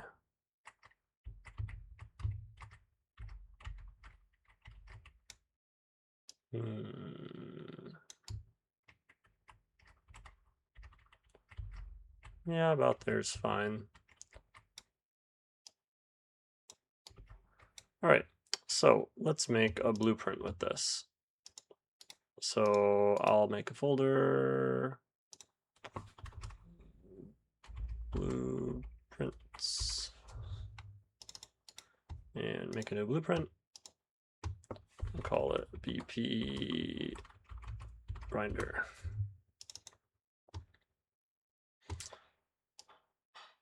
And I will add a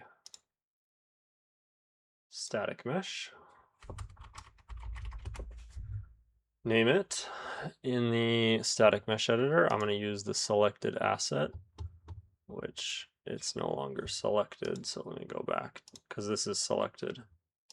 So let me do Control B to browse to this again, and then fill it in right there. And so now we see that. And now what I'm going to do is a little bit of research to figure out how to do this, because there are a million different ways to make stuff happen in Blueprint. Some more efficient than others. Some have, everything has its own reasons. You can code this a million different ways. So I don't know off the top of my head. Like if I just go to rotate here, what I'm going to do is I'm going to do this. I'm going to grab this and I'm going to go rotate. Add local rotation.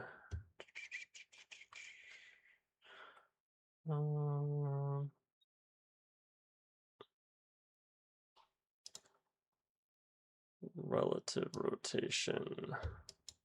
So let's do this. Or I wonder if there's a rotate. Maybe not. And I want this to rotate around the, I think that's the x-axis. Yeah, roll. Let's do -0.01. Let's just do -1 for now, just to make sure it's rotating in the right direction. And that is just the static mesh, actually. What I need to do is replace it with my blueprint. So I'm just going to drag my blueprint out onto the world. I've got this compiled, and I'm going to simulate play. Okay, and it rotates.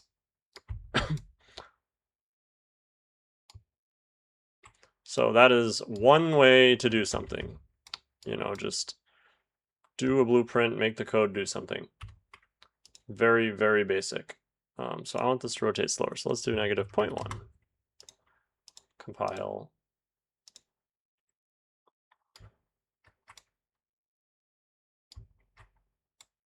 That's pretty good, pretty happy. Pretty happy with that.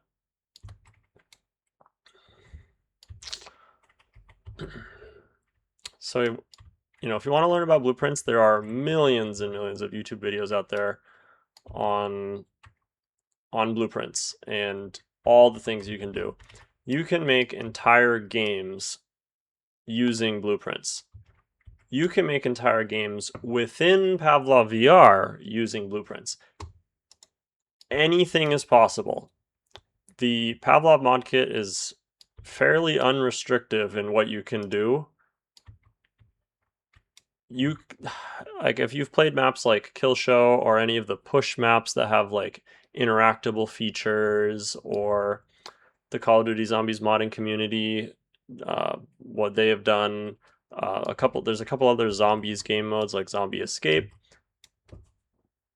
All of that stuff is possible within Unreal Engine 5.1 Pavlov editor to do as you please, if you just have the know-how and the time and the effort to learn how to do it.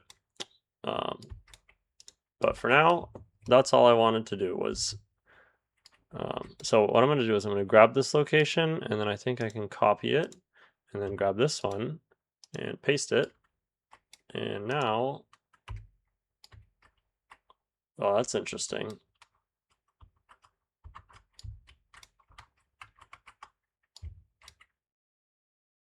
Oh, okay. I was still simulating play. I was wondering why it was not undoing. All right, so I'm going to copy this and paste this one here. And for some reason, oh, you know why? Because I scaled up the entire map by 1.25. And so the actual assets are not 1.25 if you were to click and drag them out. So it was just scaled down a little. And now if I hit simulate play, there you go. I could go one step further and I can add a visual effects and have like rocks like kind of tumbling around and like maybe just like bouncing out here, not interacting with anything, but just like bouncing out just so it looks like there's actually something going on in there. You know, you could go, and I think there's a conveyor belt in here. So what I'm going to do too is I'm going to go to my blueprints. I've got another one. I'm going to drag this one out, click this one, copy the location, paste. Okay, this one I'm gonna have to do by hand because this grinder right here is its own asset. I only fixed the pivot on that one over there. There are two separate assets. So this one I'm gonna have to place by hand. I know it's gotta be 1.25 scale. And it looks fairly centered already. And then it's got to go this way a little, and it's got to go up a little. And that looks pretty good. Actually, I can check from this side. Looks like it's got to go down a hair and maybe over.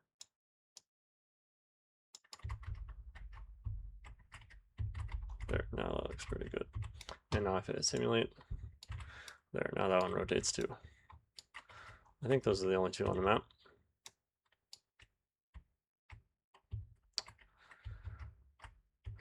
So yeah, the conveyor belt, it's like, let's try this. All right, I want to see if I can get this to move. So I'm going to go into this QR rock blend. Now here's the only problem is I think this is used in a lot of different places. Yeah. So what I might do for this one right here is open this, and then what I'm going to do is I'm going to add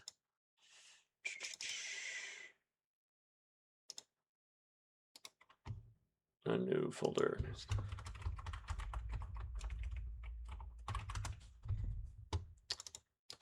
And make a material and called it conveyor dirt. And I'm going to open this, and I'm going to take this one, and I'm going to just copy this entire material over to this. And plug this into here, and this into here. And then selecting conveyor dirt and selecting this, I'm going to replace this. Okay, so now just this dirt right here on these conveyor belts has this material. And I'm going to plug in a panner node.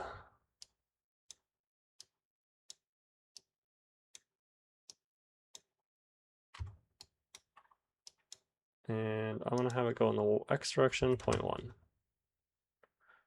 And what that does is it makes the texture move. And then I'm going to look. I'm going to say, okay, look at that. That looks pretty darn good, except this one right here. This one's going sideways. Oh boy.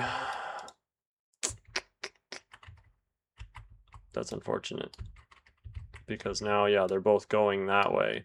That one's going in just fine, but the one up there, now the question is like, is anyone going to notice that?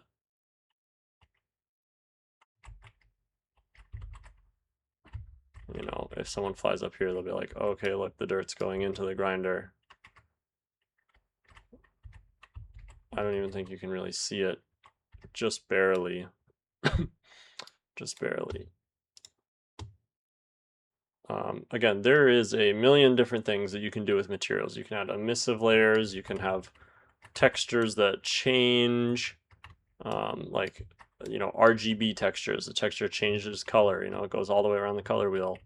Does all sorts of fancy, funny things. It is totally up to you to add whatever you want into the material editor node. There's materials that I've seen that are just huge, have hundreds of little nodes everywhere, just all just changing how the final material looks.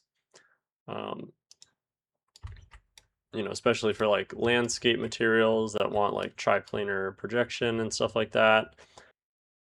Oh, simple grass wind. Okay, that's another one we want to go over. Simple grass wind. I'm gonna do it on this one right here.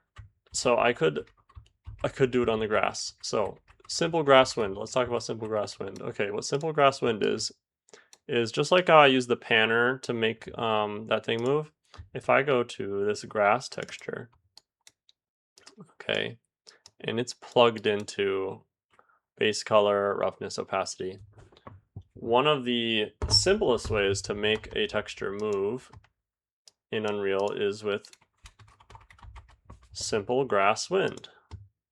And what simple grass wind does, and what I'll do is I'll add scalars by holding the 1 button and clicking these. And then I start with a value of 0.5, and I'm going to delete these and just duplicate, duplicate, duplicate. I start with values of 0.5 for all these.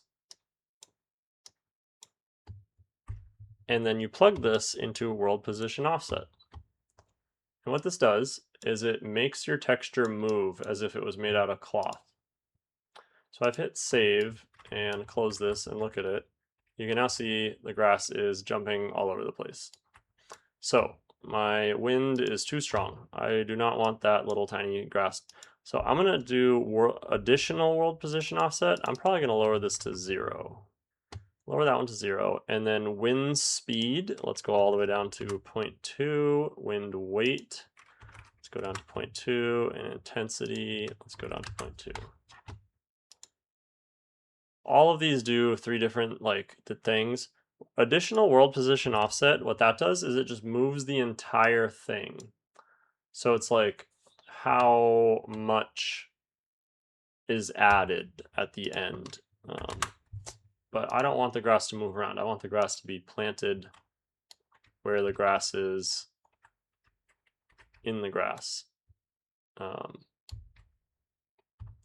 So this texture, I mean, this map's a barren desert. There really isn't much. But on ruins, there's tons of trees, tons of foliage. There was probably 15 different plant materials in the asset folder that could work with simple grass wind that I added to and adjust the settings. That's still moving around quite a bit. You know, I want a little more side to side. So how strong the effect should appear. Put vertex colors, wind weight. Oh no, this needs that. I'm not even 100% sure how to use simple grass wind the proper way. I was just told about it one time and just fiddle with the settings. So I think I want more wind but less movement. So like, what happens if I put 0 into this one? Does it even move? No. So we need a little bit of that. What about 0 in this one? Nothing. So what you can do is go to like 1 on one of these and say like, okay, what does 1 do on this one? And then go to 0.1 and then go to 1 on the other one. Kind of see like Okay, this one more is like a stretching. So I liked,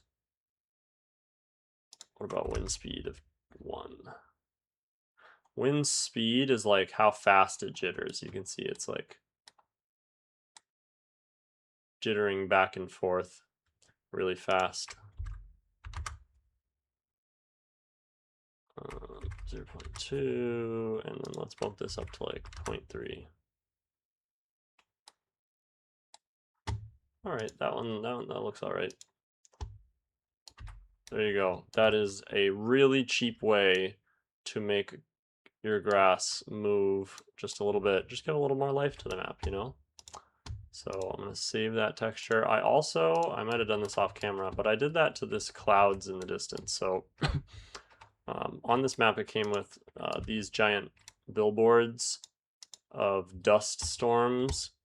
And so this one is a translucent material, and it's like the material preview when I added simple grasswind makes it look crazy. Like it's definitely there. The square makes it show up a little bit better, but I just kept editing it and then looking at it in the distance. And now when you look at it, it's like, it's not even really moving that much. So what I might want to do is wind speed, maybe bump this up to 0.2, and then wind weight, maybe bump this one up to 4 and this one up to 4. Okay, see now it's like, now they just move way too much, you know, you can see. So bring that back down.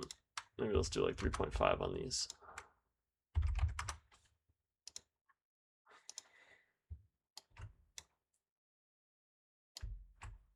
See now in the distance you got some rolling dust clouds. All right, there are still a couple materials I want to fix. Probably now is a good time to talk about the Skybox.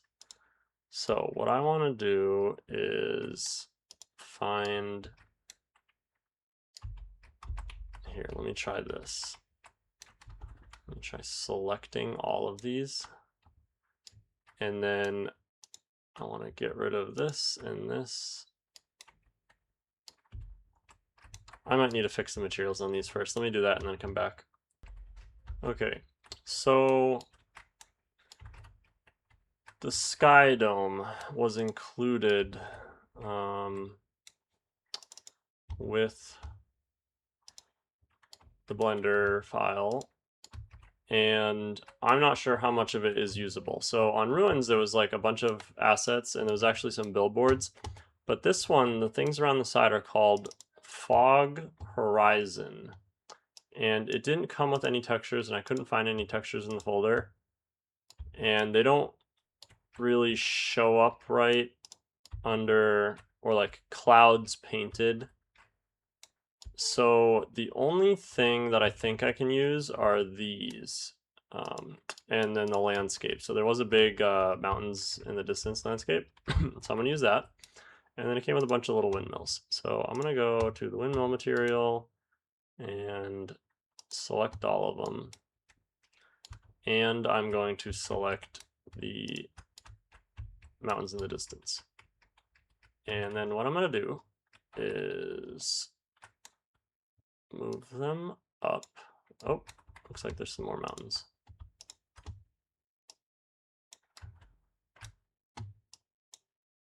Move them up. Make sure I didn't miss anything that I want. What is this little guy? Okay. I think I'm only going to use this part of the skybox.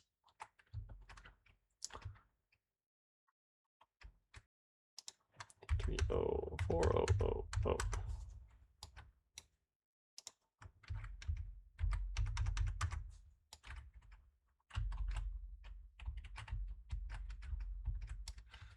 How's that? All right. You know, you're at map level. You're looking out over the sandy terrain in the distance. Looks all right to me. Now, I do need to fix this, whatever this is. See, same thing. Fog dome horizon. So, I'm not entirely certain what to do with fog dome horizon, but what I think I'm going to do is delete it.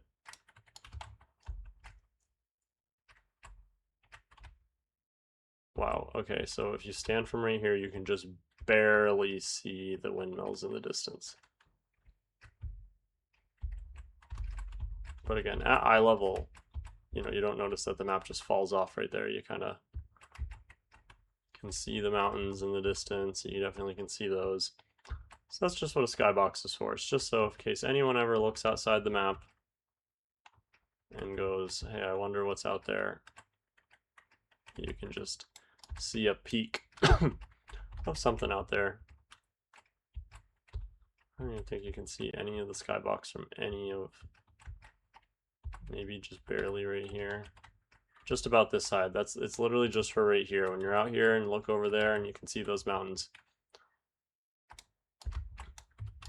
So yeah, Ruins had a much better skybox. It came with a bunch of billboards that looked like mountains, similar to this, but it was like 2D flat PNGs that surrounded the entire map. And so all I had to do is scale them up to the right size, and then from the center of the map, it looked like you were in the middle of a giant mountain range in the jungle. It also came with a nice rainbow that went over the map. So again, whatever you get for the skybox is what you get, but it will always be under the map. So what I'm going to do with the rest of this is delete it. So I'm going to select it all and then make sure I deselect the border of the entire screen, because this piece right here is the sky sphere. I do not want to delete the sky sphere.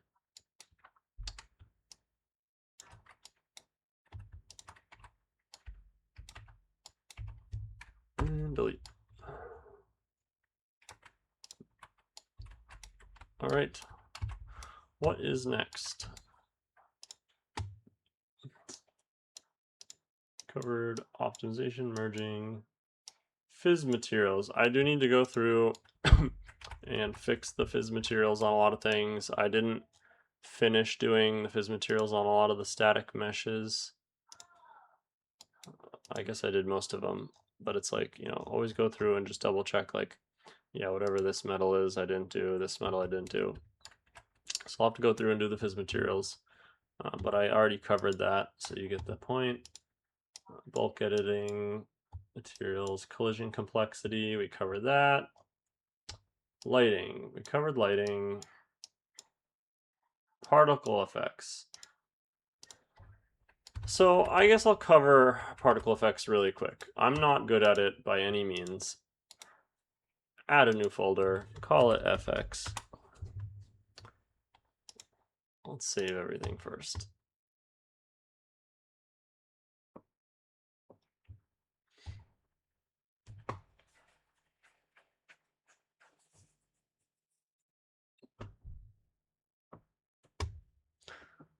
All right, and then in FX, I'm going to add a Niagara system. And so this right here, a Niagara system is Unreal's particle FX system. So I'm going to do new system from emitter. Yeah, okay, so I'm going to add in a system, new system from emitter, and then it gives you a couple templates to start with. So like blowing particles, confetti burst, directional burst, dynamic beam, empty, you can start with an empty, fountain, hanging particles, omnidirectional burst, you know, a couple different things to choose from. So maybe let's do a fountain. So I added a fountain. You can add multiple emitters to one emitter system, but for now I'm just going to add one fountain. And let's call it sparks. Let me find somewhere on the map where maybe we want some sparks. So let's open up our system. And so everything in FX comes from these emitters. I'm not going to cover this too much or pretty much at all. There are lots and lots of really good YouTube tutorials out there on how to cover and make FX emitters. But again, it's like blueprint node and a bunch of rules and settings. You can do almost anything with Sparks, or not Sparks, with FX in Niagara Systems in Unreal. You can make tornadoes, you can make water, fluid systems, whole bunch of things. But the very simplest, most basic thing in Unreal is making sparks. So I want to just add a couple sparks, and you know what? I want to change this from spawn rate and delete that, and I want to do spawn burst instantaneous. So there's 3 ways. Spawn burst instantaneous spawns a bunch of particles all at the same time. Spawn per unit is, I'm gonna skip that one. Spawn rate just spawns particles at a certain rate. So like for snow or rain, you want spawn rate. You want it to spawn particles at a certain rate. Spawn burst instantaneous is like, oh, an explosion happens. You want a bunch of sparks to come out. That's what you use. Spawn per unit would be something like, you want a spark to fire every time like a bullet fires out of the gun barrel, or you want a footprint particle effect to show up every time the player walks forward a certain distance. So it's like, that's how maybe like some games would trick like footprints in the snow, or like a game where you're driving a car and there's skid marks from the tires. You can have it say, hey, when the player brakes, spawn a like burnt rubber line on the ground from when the player hits the brakes to when they let go of the brakes, something like that. So that will be linked to something else. So I want some spawn burst instantaneous, and spawn count, let's have like 30 of them spawn, and it's gonna do that every, where does it say particle state, life cycle, self, loop behavior, infinite loop, loop duration 2 seconds. So if I want it to be 5 seconds, it'll wait 5 seconds before it loops again. Or on these, there's a drop down on the right, and you can click it and you can change it. You can like pick something else. So random range float, that's a good one. So like loop behavior, minimum 5 seconds, maximum 30 seconds. And so what that would do is it would say, hey, spawn these particles once randomly between a 5-second and a 30-second duration. So like it could do 5 seconds and then 5 seconds later it could go off, or it could wait 30 seconds. And then recalculate random each loop means like each time it would be random, or you could uncheck it and it would just say like, oh, pick a random number and then do it every time at that duration. So initialize particle. Let's make the sparks a orangish color. Again, for color, you could click down and you could hit random range linear color, and you could say minimum, I want it to be a yellow color, and maximum, I want it to be a reddish color. And so then all the sparks in the burst, I gotta go back to my lifetime and let's change this to like 1 in 5. So it's gonna randomize them between yellow and red. Now, what I want is scale, not scale color. And then all of these, this is like default that it added. You can always delete these, or you can enable and disable them. And sometimes, like if you want gravity, so like solve forces and velocity is basically like telling it, hey, add a computational node to solve for forces and velocity. Add velocity, so where do you want it to go? You want it to spawn in a cone.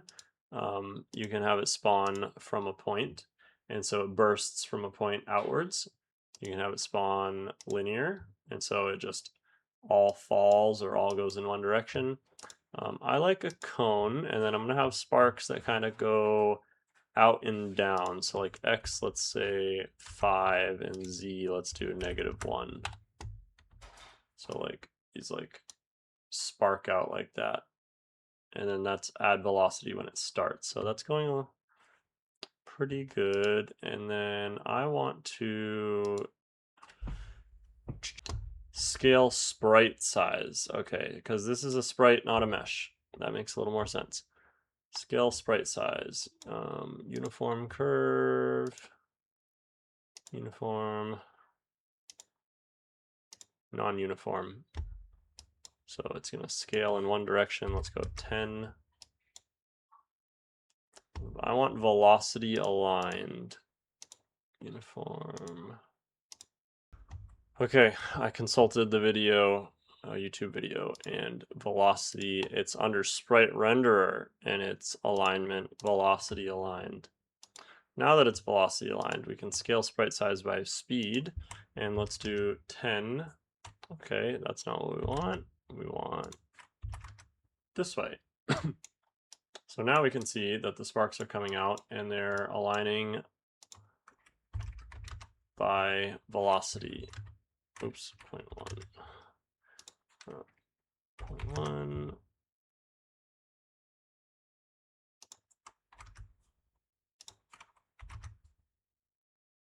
And let's do 0.5. All right, now we've got some basic sparks. Maybe I want to make the cone a little bigger, so add velocity in cone. And then I want to change the speed. Let's make the speed on some of these a little higher. Cone axis. Let's do 10 in the X and 10 in the Y. Oops, nope. That's not what I want to do. I wanted to add cone angle. Let's do like 60 degrees, 90 degrees, 120 degrees.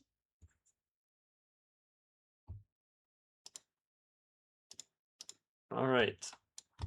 Now, what you would do is you'd save and then go back to your map and then grab your particles and you place them. And then I hit the G, I gotta hit the G key. And now I got my particles. And if I hit G, this is what it looks like in game.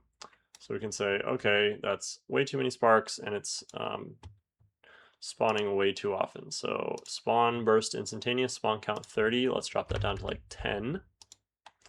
And then how often do I want this to happen? Loop duration, minimum of 5 seconds and maximum of 30 seconds.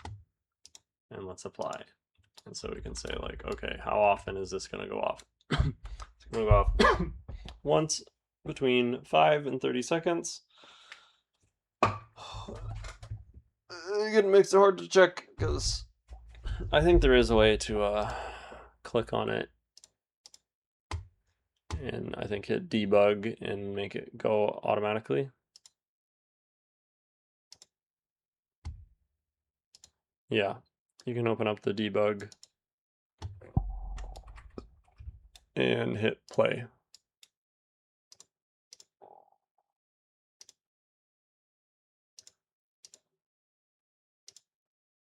And hit loop to make it go off. But again, I'm selected on it, so there we go. Now I can hit loop and say like, okay.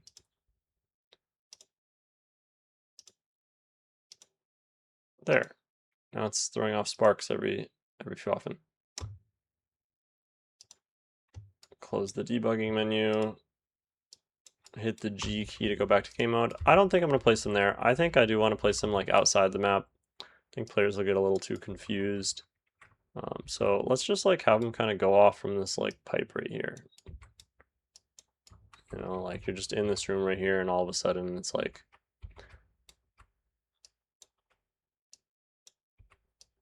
some sparks go out, you know. You're in a utility closet, you know, there's gunfire going on around. There we go. We got some sparks on the map. And then what I can do is go and place these sparks elsewhere, you know, like maybe, you know, maybe put another sparks over here. Put these ones, line them up with this light bulb right here. Maybe that light's not working. Maybe come over here. And is there any like machinery or equipment? Oh, definitely down here. Definitely somewhere like right here.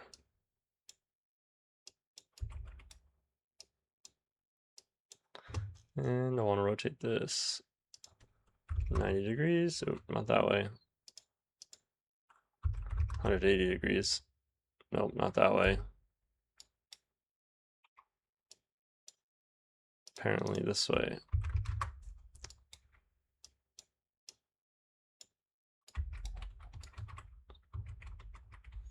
And maybe some more sparks over in here.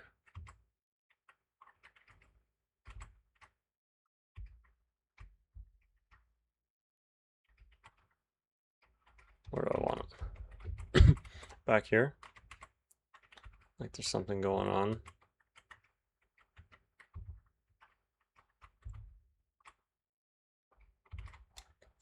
I'm missing, no, somehow that floor got moved. Oh, how about down below the player?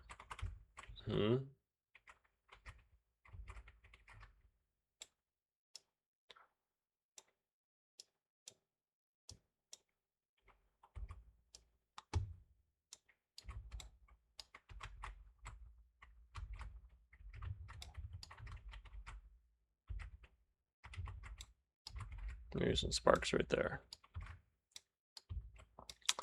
All right. Performance for sparks. Okay, there's another thing actually. If you click this and you go and you type in HMD, there's something called remove HMD roll. This means when you rotate your headset, it'll rotate the particles with the headset. So if you're doing VR, you want to remove HMD roll. You don't want it to rotate with the headset. It'll look funny. The other thing, which I should cover just briefly, but you should learn about by watching a video, is whether it is a GPU or CPU particle. So at the very top right here, it says it's a CPU emitter property, and it says sim target CPU. If you change this to a GPU compute sim, it's going to give you an error that it's set to dynamic bounds, and you have to change it to fixed. What the difference between a GPU and a CPU particle, really quick, is that CPU particles are best at doing things dynamically. So like if you wanted to have the sparks bounce off of something, so like you wanted the sparks to spark out and then like hit the walls and like bounce around a little. You know, if you wanted to have like whatever your particle system is, this is just sparks, but any particle system. You know, maybe you make a particle system that's like water or something, and you want them to like flow around and do things and interact with the world. It needs to be a CPU particle. But the more particles you have and the more dynamic you make it, the more the performance cost will be. I'm talking about some crazy stuff. Like this sparks right here costs nothing, okay? Nothing at all. And it only spawns, you know, 10 sparks. If I wanted to spawn 10,000 sparks, okay, you know, now you're going to have a bit of a performance impact where every time it spawns, you're spawning 10,000 of them at once. What a GPU particle is better at is handling lots and lots of particles on screen. So maybe what I'll do is at this point, I'll cut to my snow that I made. So like if you want snow or rain where there's like lots of particles on screen, a GPU particle would be better because GPU particles have almost no interaction and no calculations with like interacting with things or doing any of that fancy stuff. And they're a lot more performant when you have 10, 20, 30,000 of them on screen at once. But again, you can do almost whatever you want with particles if you just take some time to understand and see how they work. You can make some crazy stuff. But that was just a really basic, like, here's how you make baby's first particle. I will link a video tutorial playlist in the description that covers particle systems much more in depth. But I just wanted to show you that like this sort of thing is possible. All right, what else? Use a test map. If you're going to make particles, I'd highly recommend, using a test map just to see how they look in game. You can make fire, you can make snow, you can make rain. I covered briefly what GPU and CPU particles do. We're going to cover sounds when I start adding them to the map. Blueprints. I'm going to show my test map and the Pavlov examples in a bit. I think right now I might go to doing just like general Pavlov stuff. So let's do the general Pavlov stuff. Let's say, okay, I'm happy with the map. I've got collision. I've got everything I need to know. If you watch British Colonist video on setting up a map, you can learn how to set up the basics of a map, but I'm just going to start doing that just because I want to maybe upload this and just get a playable map. So for spawn point, I'm going to put one down. You can hold it above the map and you can hit the end key and it'll lower it all the way. On this team ID, I think attackers are -1, I believe. No, -1's any team. Blue and red are 0 and 1. So that's another thing that you just got to Google. So, pull up the wiki. So I will include the link to the getting started page for the Pavlov mod kit, which will basically tell you some of the basic things like, unique ID. When you set up the workshop tab and you set up the map, it'll make a UGC for you.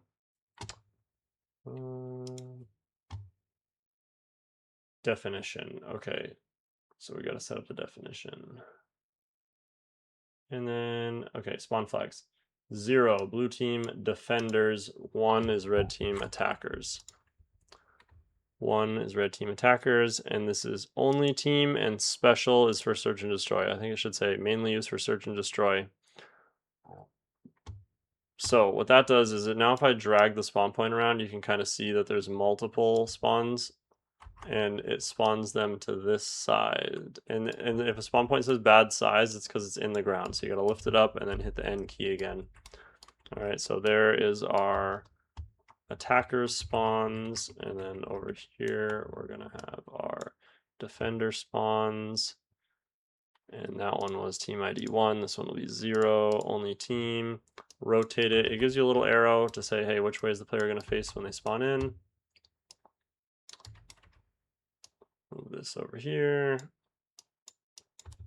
Hit the end key. Now we got, at a bare minimum, our search and destroy spawns. I'm gonna, again, do some tidying up.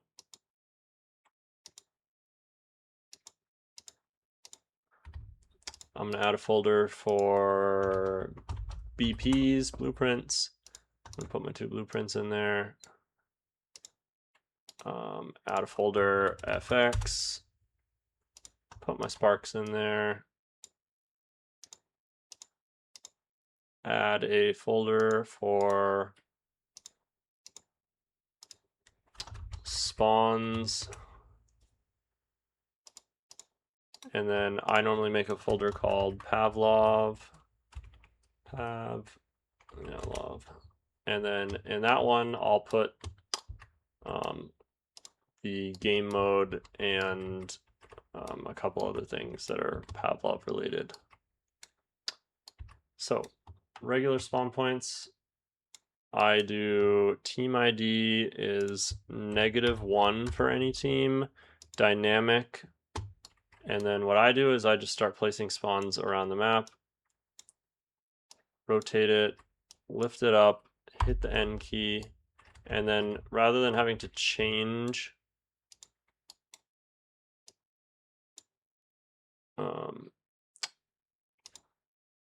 oops, no, wrong folder. Pavlov spawn goes into spawns. I guess I can reset these. What you want to do is, go around the map, place all your spawn points, besides the search and destroy ones which are already placed. Say, okay, we're gonna put a spawn there. Maybe I'm gonna put another spawn in this room right there. Or maybe I'll put it in that room.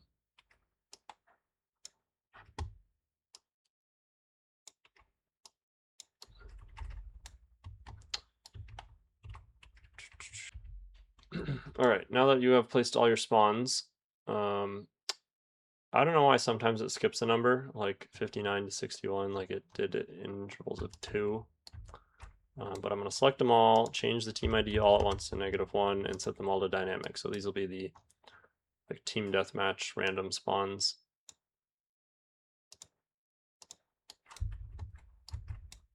All right, what else?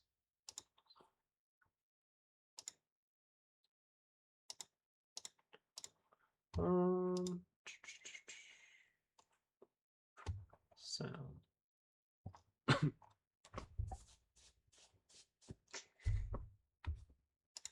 All right, I guess the final UGC is the last thing I still need to do. So you need to, on your map, it doesn't matter where, I guess I'll do it at 0, 0, 0, is, oh, we need some bomb sites. We need some bomb sites.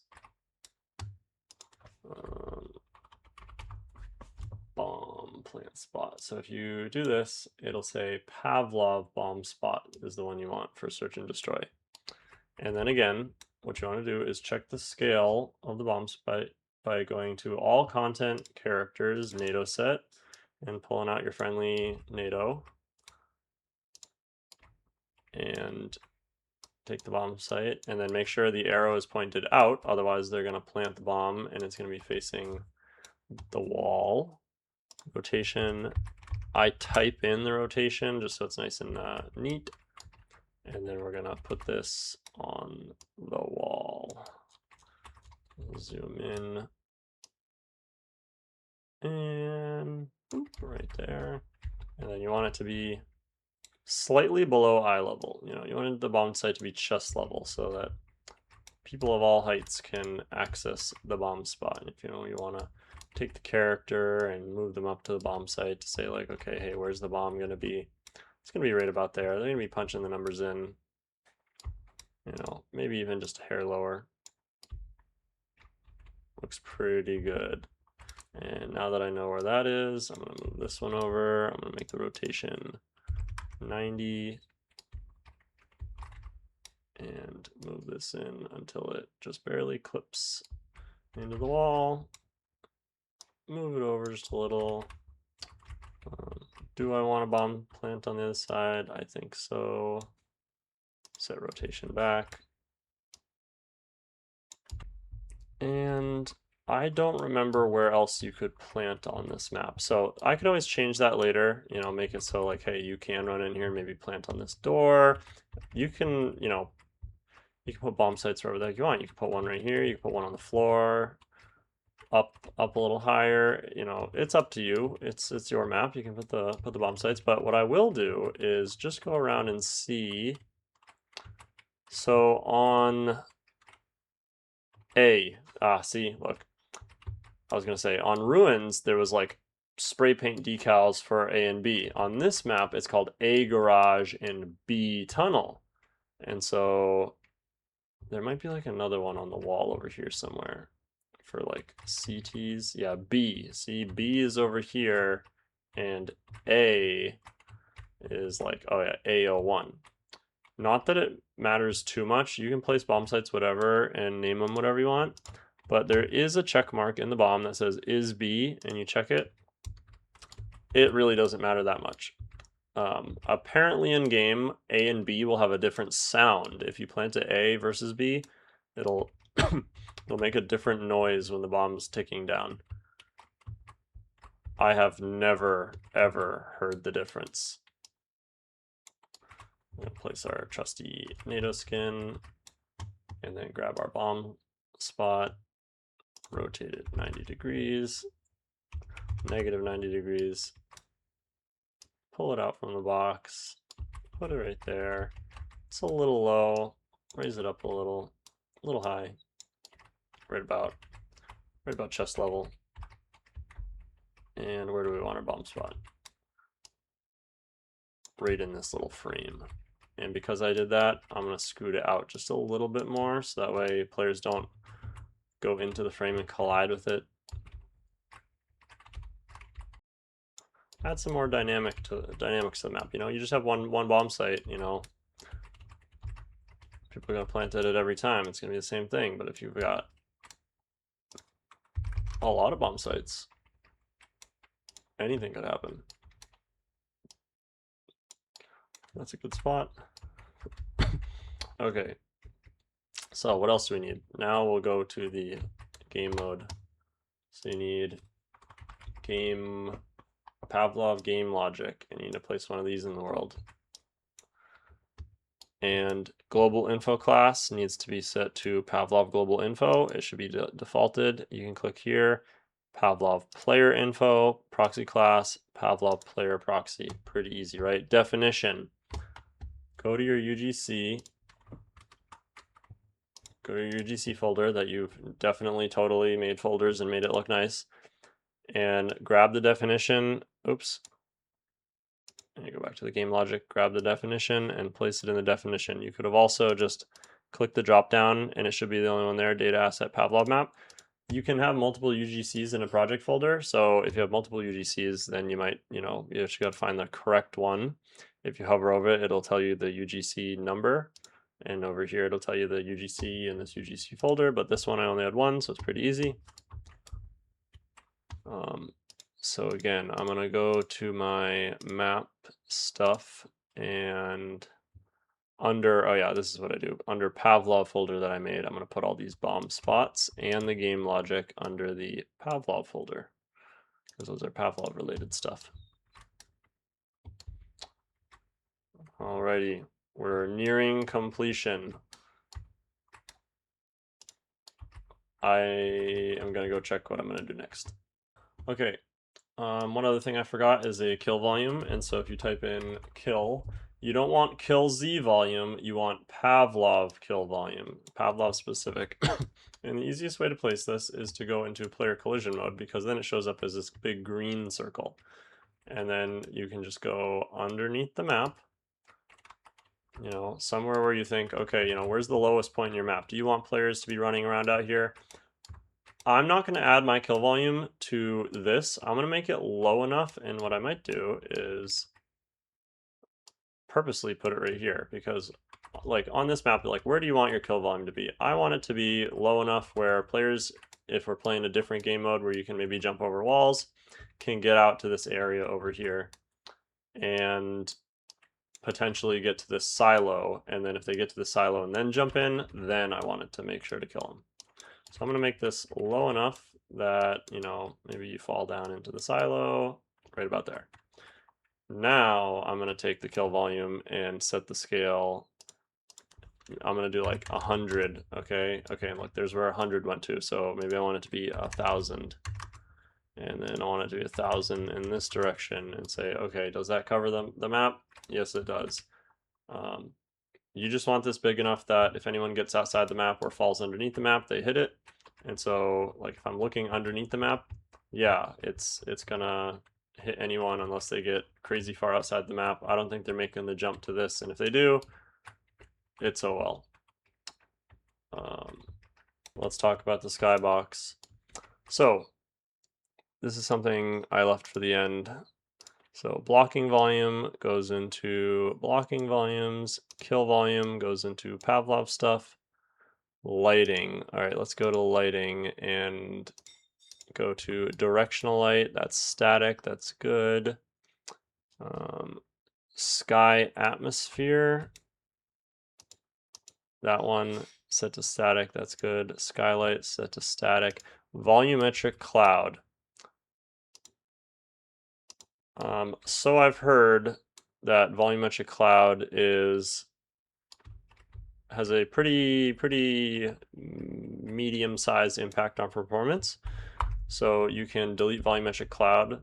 Now with sky atmosphere, at least you'll get like a nice blue, atmosphere. And again, some maps include, like Ruins included a skybox that was around the side where I could delete the clouds and there was still plenty of stuff visually to look at in the sky. This map's got the mountains. The other thing I remembered is for your skybox right here, if I open this or if I go to lit player collision and you see this, you want to turn player collision off for this. This mesh right here, way too big. I mean, it's only 8,000 triangles, but from what I understand, like the bigger a mesh is, the less you want it to have collision. And so for this mesh in particular, I'm going to turn on collision to no collision and save. And then, yeah, see, we got no collision. And so this one as well, open it up, go to collision, collision preset, no collision. And this one, open it up, collision preset, no collision. And so again, you do not want collision for such a large static mesh. It can cause performance impacts. So I've heard. I don't know. Maybe it does, maybe it doesn't. There's really no way to quantify it. But again, when you're talking about performance in VR, you want every last little bit. Okay, the next thing I want to cover is sounds. And so I think it's very important to have some sort of sounds on your map, so that way the map feels more alive. If you ever load into a map and you're completely alone, having a map with absolutely no audio at all gets a little eerie. Like, sound design is a whole thing in game development. Just to add all that ambience, make the world feel way more alive. Like, it's the same reason why we, make, I made that grinding stone grinder rotate, is to just make the whole map feel more alive. Feel like it's like there's really some wind, there's some things going on. Not that it's just a flat 2D unmoving scenery. And so we're going to add a folder and call it sounds. Unreal Engine uses WAV format, or WAV, and so you need to import files that are WAV. So how do you get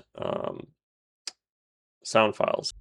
So two places you can get some free sound effects are Sonus, and I will leave a link in the description.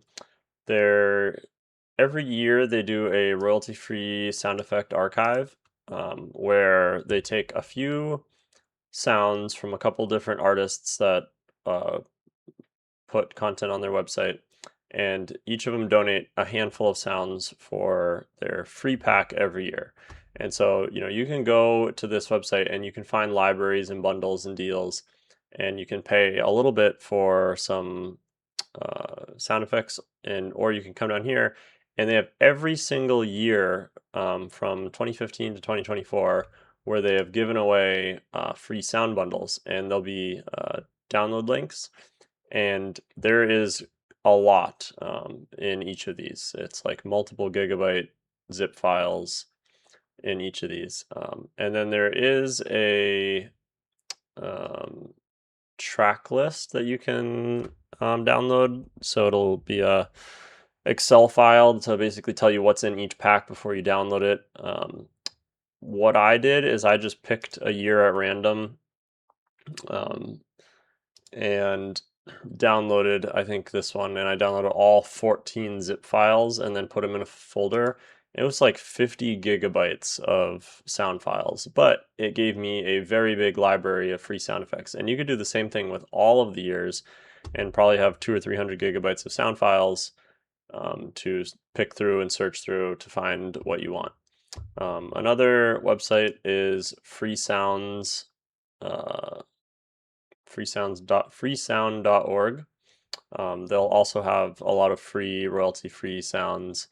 And so this one I just found, and I guess this guy named Craig Smith uploaded a lot of like 1930s, 40s, and 50s movie sound effects, all the way up to like the 1960s, where they're now royalty-free because they're so old, and you can download without a license or anything. You do need to make a login for this website. The Sonus one you can just download right from the website and not have to do any login. Or the other thing that many people will recommend after, like, if you just want some free sound effects, I'd recommend starting here and then maybe using free sounds.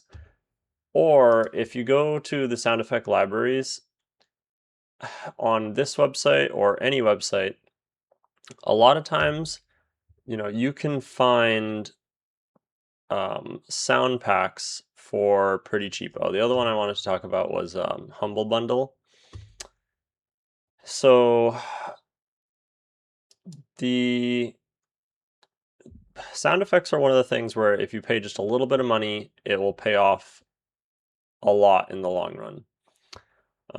And so with, again, just a couple bucks, there's like other websites where that you can sign up for a subscription where it's like $10, and while you have the subscription, you can download whatever you want and then keep it forever. You could do something like that. Or on Humble Bundle, if you ever use Humble Bundle, you can go to software, and this is another place to get assets for games. So you'll have like, where's the Unreal one? So there was an Unreal one that I opened up the other day, Unreal Environment Bundle, where you get a bunch of Unreal scenes that people have professionally made with foliage, trees, rocks, landscape materials. Like this one's got sand, this one's got a volcano and snow, water texture. And this one specifically says Unreal, but sometimes it'll have a little logo for Unreal or Unity. And for this one, they have MSRPs and they say like, $65, $40, $40. And then if you do the Humble Bundle, it says $35 and you can get all of these. And this is a way where you pay just a little bit of money and you get a ton of assets. Finding free assets, you can find free assets on Sketchfab, or even the Unreal Marketplace has free stuff, but a lot of times the thing you want, it won't be free, unfortunately. They're the people, these artists, they need to make a living as well. So very rarely are you going to find a lot of free assets that will be kind of what you want, what you're looking for. So this is one that I might pick up this week, because again, for $35 you get all these assets. And then on the software tab, normally, like right here, this one, hip hop, lo-fi, and trap mega bundle. And so, Afterlife lo-fi drum kit, Delusion trap melodies.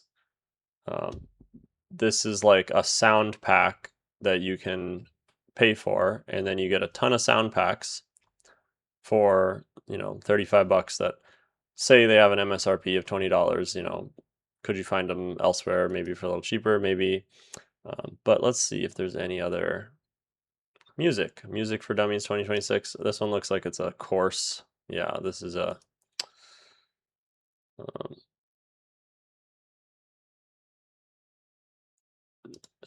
but normally on Humble Bundle, if you check every month, there will be at least one pack that focuses on, Melodic Mayhem Volume 2, Comprehensive Audio and Music Bundle, Anime Music Pack, Ambient Music Pack, Dark Ambient Music Pack, Building Tycoon sound effects pack, metal music pack, and a lot of these, you know, you can click on and preview.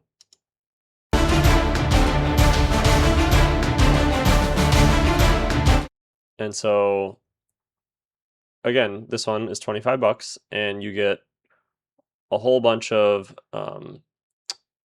sound effects, and then this one's short phrases voiceover pack. So it might give you like, I don't know, some. Take a peek. See anything you fancy? Can always work out a deal for you. Got all sorts of stuff here. Keep walking. Come on, I'll fix. You get some, you know, voice acting audio that you can use to, you know, make some characters for your games. You know, just make some really basic, like NPCs or something like that. Cozy casual sound effects. See, this one looks really good too. Ice, Foley, sports, Foley creatures, long gun, Foley, Eastern music pack, harvesting sound effect. See, this is actually really nice. And so again, for 25 bucks, it says it's a $1,100 value. But for 25 bucks, you get all these packs that you can then download and use for your game. You get a couple plugin tools for different things, but normally these will give you the WAV files when you download these. And if you don't get the WAV file, you can always convert it. So the next thing I guess I'll cover is, like, you know, you can use whatever software you want to convert audio files. I just use VSDC, which is the video editor I use that's free, and it does have an option to export only the audio, and then you can choose what file to export as and the sample rate, so you can kind of like get the file size down if you want. That's totally up to you which software you use. You know, just Google around what options are out there. Technically, VSDC is a video editor, not a audio editor, but it's just really easy to convert audio to with it.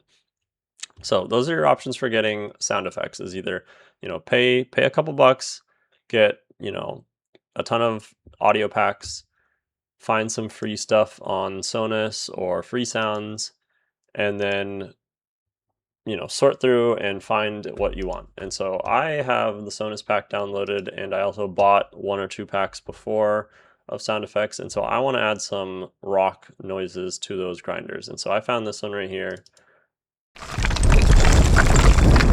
which is kind of a rock avalanche sound effect. And so the first thing I'm going to do is I'm going to trim it, because the end is a little, it like fades out. So I'm going to go trim this in VSDC. And then in our sounds folder in Unreal, I'm just going to drag in the WAV file. Now, I believe on, yeah, so right now it says this is, well, actually, you gotta save it before it'll tell you how big it is. File size, 700 kilobytes, so it's less than a megabyte. So now you have your sound file imported. And what I did is I changed the compression. Default is 40%. And I'm gonna go back up to 100. So at 40, it means when you upload, it'll compress the audio file down to 40% of its total size. This is already a really small audio file, and so I don't want it to compress anymore and lose any resolution. But for a larger audio file, like an ambient track, like on Ruins, I had an hour-long background ambient track that played, and it was about 100 megabytes. So I left it at 40% compressions. That way the final upload, that sound file was only 40 megabytes. Because again, like 100 megabyte file with no compression, you know, that adds up for the download size of the map. So we've got our sound file, and so there's 2 options. You can always just take the sound wave and drag it out onto the map like that. And when it's like that, it will play on the entire map no matter how far you are. So if I'm back here and I hit play, I can hear the rock crusher as if it's right next to me, but we don't want that.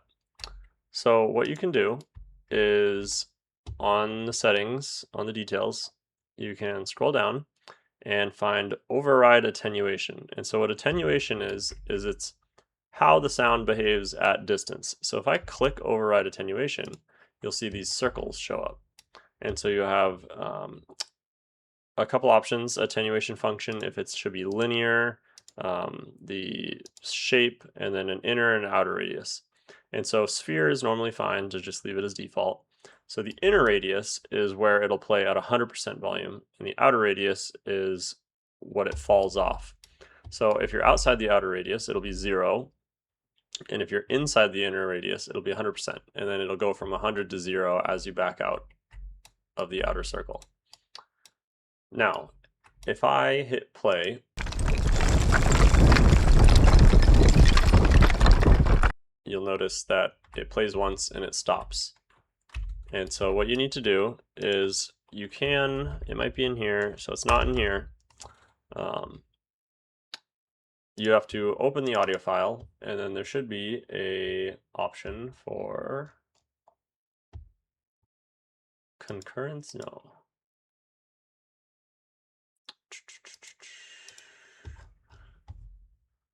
It should be right at the top. Looping. So I'm going to check looping. You can also change the volume and the pitch of your sound. And so I'm going to set it to looping, so that way now the rock pressure continuously plays. But I want a little more variance, and so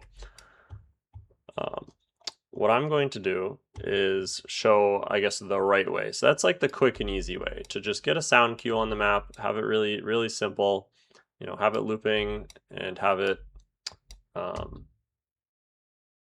know, play on your map. So what I also want to check though is if I hit play and I'm outside of it and I move into it, okay, this does play.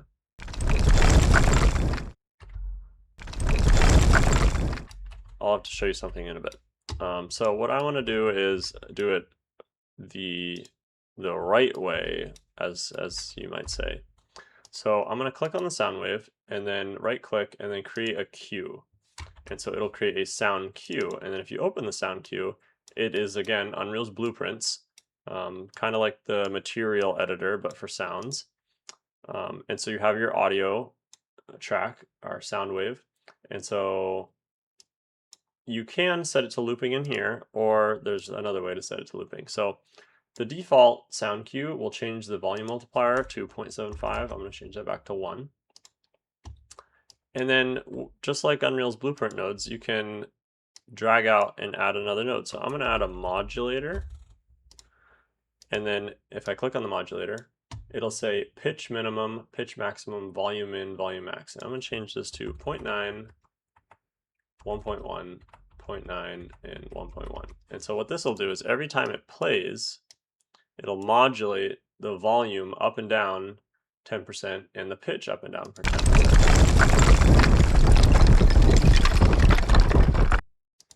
And so each time it'll just be a little different. It'll just change just a little bit.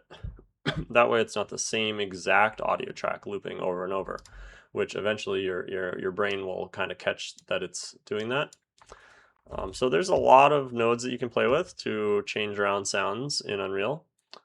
You can add an attenuation directly to the sound cue, and if you have multiple audio tracks, let's say, you know, in this you had multiple audio tracks, you can all plug them into, okay, it looks like the modulator can only take one input, but you can each have their own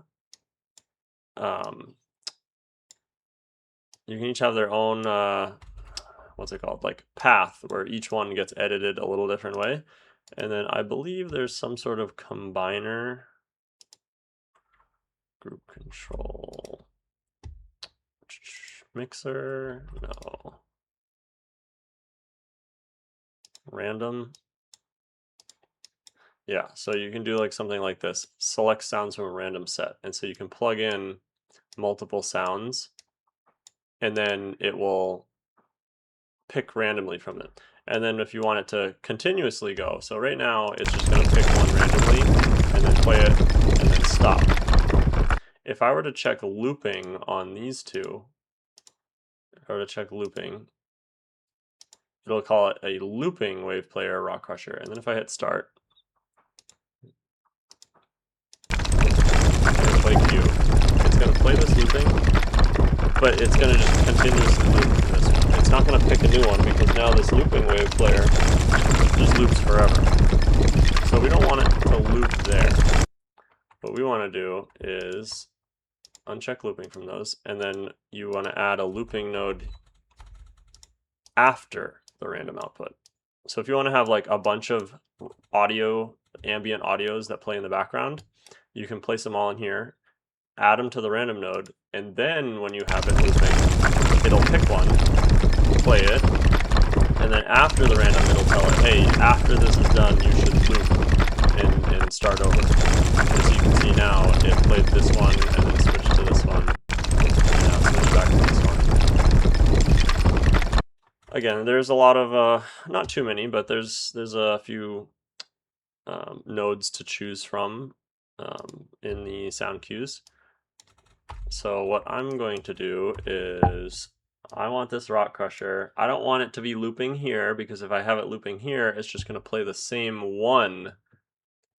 It's going to pick one, it's going to modulate it once, and then it's going to set the attenuation once, and then it's going to just keep looping that one. I want it to play the same rock crusher every time, but I want it to modulate differently every time. So I'm going to add the looping node here, and then add it to this. Now, what is attenuate? Like we covered attenuation, but I want to maybe do this like a little differently. So if you have a lot of sounds and you want them all to have the same attenuation without having to set them all, you can go to sounds, if my editor doesn't freeze, and then sound attenuation, and then you can call this like ambient or something like that. And then in here, you've got a lot more settings for attenuation versus the attenuation override that we clicked in the sound cue over here. Now you have a lot more settings to go from. So same thing, the inner radius, maybe let's make this one like 700, and then the outer radius, I'm gonna lower it a little, let's make it like 2500. And then I can save that. And then I've got a couple options. In the sound cue, in the output, you can change the attenuation settings here, or if you want each audio node to have a different attenuation, if you have multiple, like if you're doing the same thing and you had multiple here and then the randomizer, you could then have each one have its own attenuation, so they're separately. But for this one, I'm gonna have them all have the same attenuation. So I'm gonna do it here in the output. And then I made this ambient one. There's a couple that are in the mod kit, but I want this ambient attenuation. So now I've got my modulator or my thing output. I don't want this attenuation node because I don't need it. And then I have it set to looping. And so I'm going to save. And now if I grab my rock crusher sound cue, you'll see it's got the attenuation spheres, but it's based off of, like, I don't have to override attenuation because it's based off of this ambient attenuation. Now, it does say that there's no attenuation settings right here, but I believe, yeah, it's not going to show it here because there's like 5 different places you can place the attenuation. Don't replace it in every single one. Sometimes it bugs out, I found. So just one sound cue, a couple nodes into an output, and then place it on the map. And then I'm going to move the rock crusher and center the volume, center the node, so it's right here. And then let's listen. So again, can't hear it out here.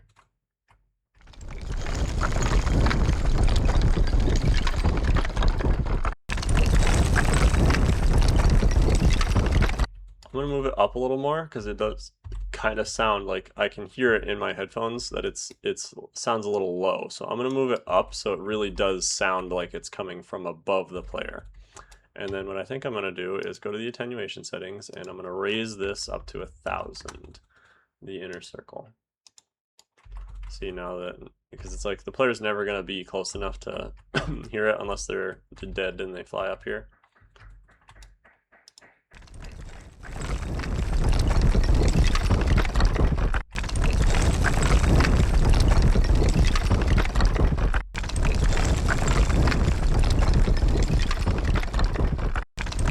I wish I had a longer track. That 5-second track is definitely a little too short.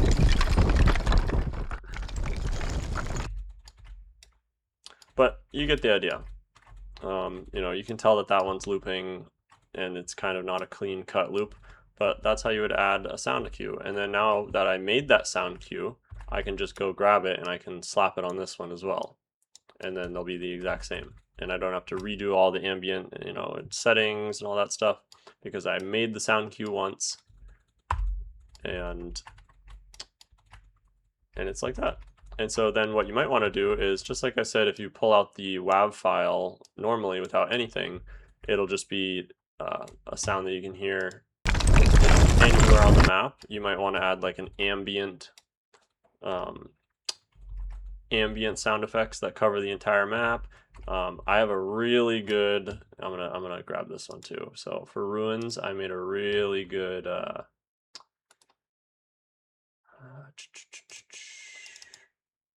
diesel engine noise. So I'm gonna grab this and drag it in.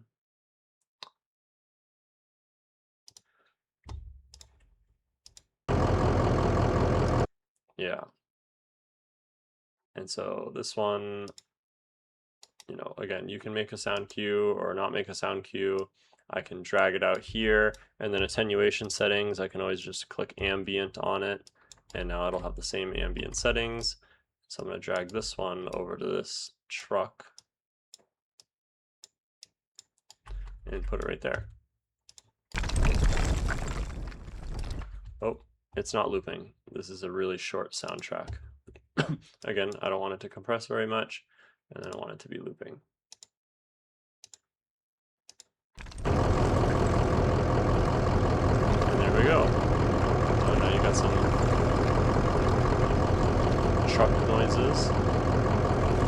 See, that one loops really good.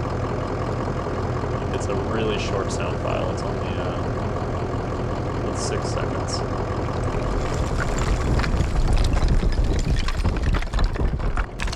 It's still here pretty far away. So what I might do is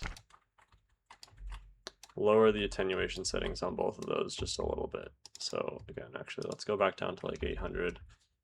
And then this one, let's go to like 1500.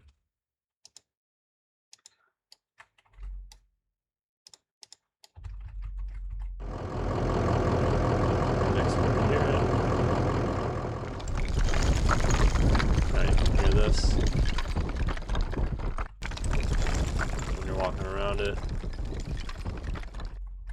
But then when you walk over here, you can't hear it. So that way it's not like kind of annoying hearing it from across the map. You just want to hear it when you're kind of close to it.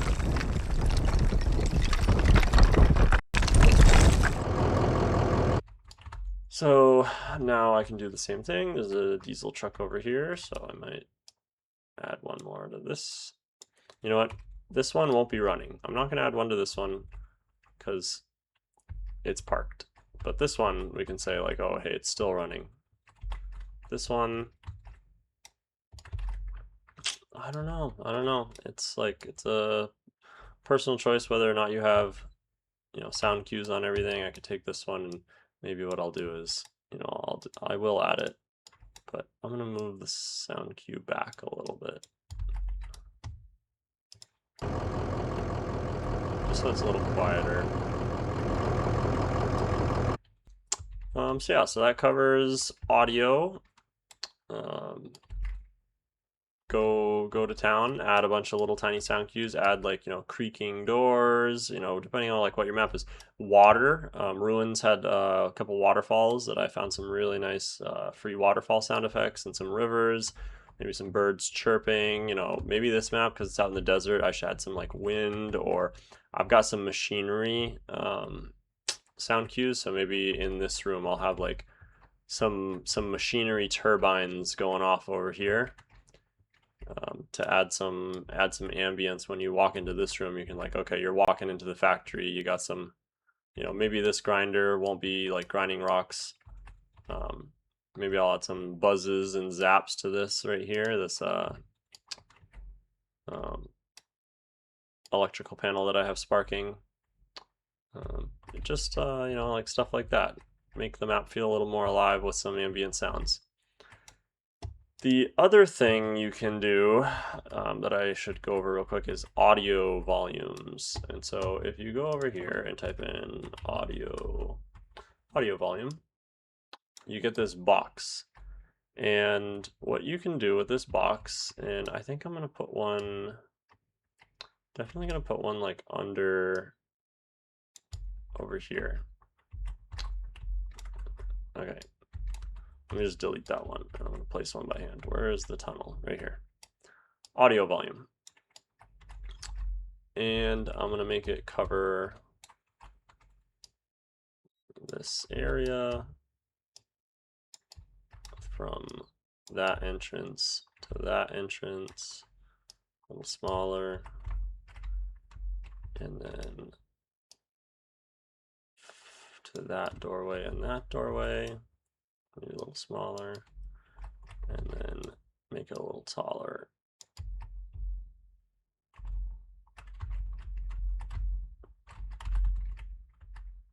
Make sure it covers everything. Make it a little bigger. Now, what an audio volume does is a few different things. What I'm going to use this for is ambient zone settings. And so when you're inside this ambient zone right here, what I'm going to have it do is exterior volume, the desired volume of sounds outside the volume when the player is inside the volume. I'm going to set this to 0.5. And interior volume, the desired volume of sounds inside the volume when the player is outside the volume. I'm going to have this to be like 0.7. And then I'm going to leave the other settings the same. This is basically like how it cuts off. So what'll happen is players will enter this, and if they go inside this volume, everything outside will get a little quieter. But yeah, so what the audio volume will do is, or at least how I just set it up, will make it so it gets quieter. So it's like you're in a different room. And what you could do is you could also just place another audio volume within the audio volume. So I could grab another one right here, change the settings, and make this one cover this little room right here. So that way, again, if you're in this room right here, the audio outside this room will just be a little muffled. And so that's what it does. It adds just a little bit of ambience. So when you're walking in here, the gunshots from the outside, the noises just sound a little muffled. And so what I'm going to do is I'm going to just click on the audio volume, and I'm going to Alt and click to duplicate it. And then if you want to know the size, if you go down to brush settings, you can show display shaded volume, and that will show you like a 3D shade of the box, which will allow you to adjust its size a little easier.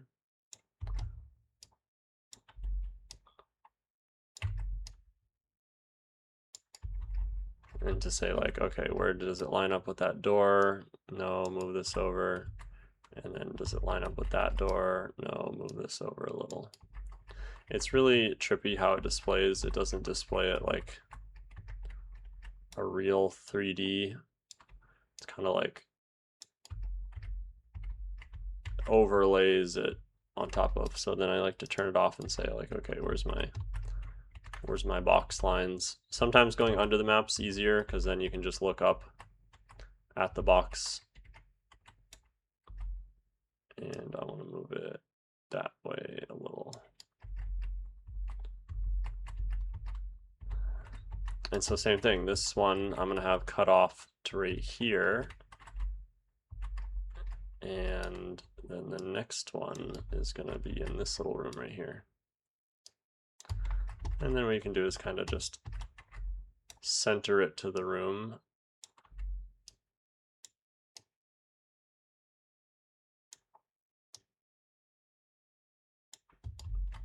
and say, okay, is it lined up with those walls? Is it lined up with that wall? Is it lined up with this wall? Yes. So now players enter this room. Same thing, it'll just be, you can always drag and say, okay, it needs to be a little bigger that way, and then there, that's good. Again, it'll be a little muffled when you're in this room compared to this room, compared to out here. You know, you could always, I could add one to cover this whole warehouse space, but I don't think I will. And maybe not this warehouse, I'm not gonna add one there. And I think this one covered that room. Just barely not. So I want to scoot it this way a little and then make it a little bigger. There we go. And so what you can do with these audio volumes is add a sound class. Oh, if I remember how to do this.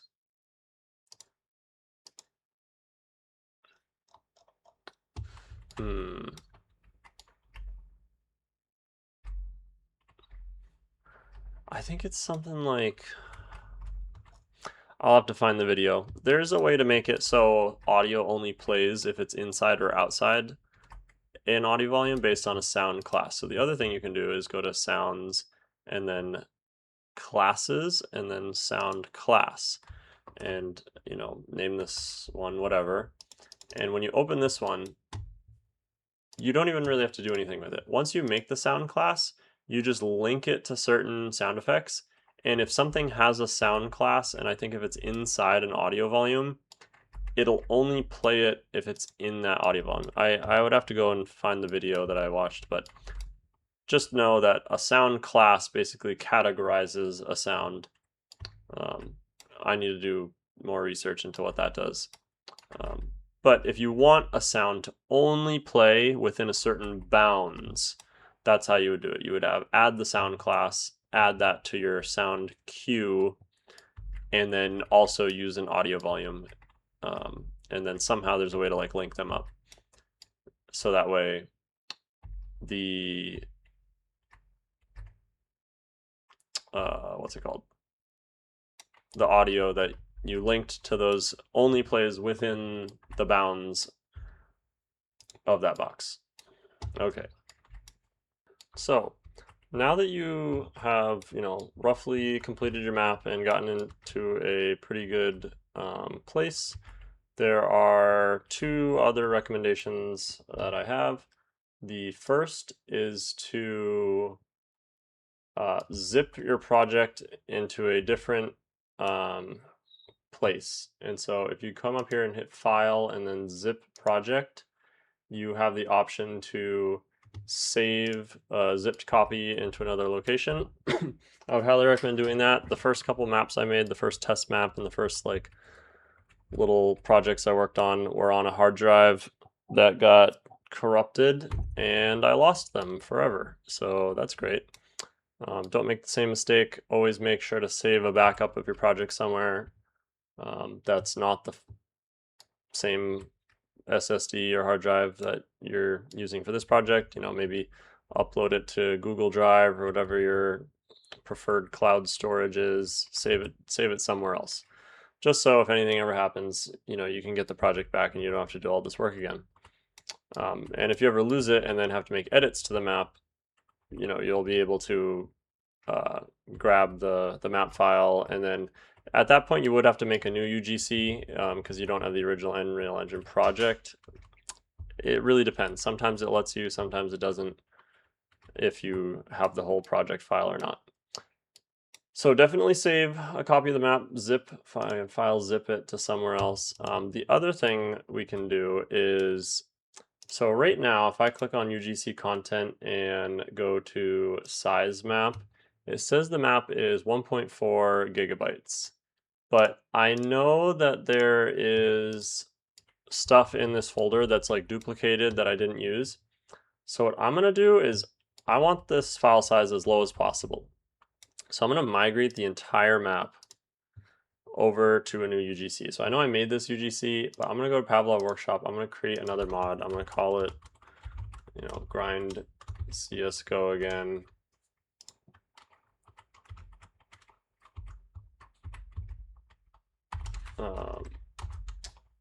And I'm going to create the mod. And then what that will do is it will make another UGC folder in the same project.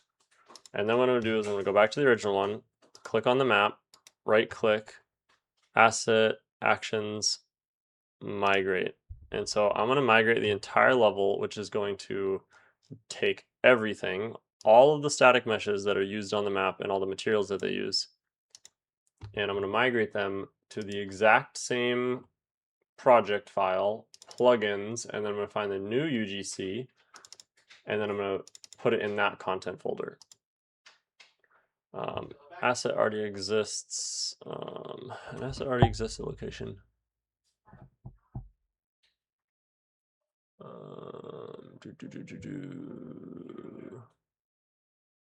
No. So the only thing you're gonna have to do is make sure to redo the definition in the game file, because that will be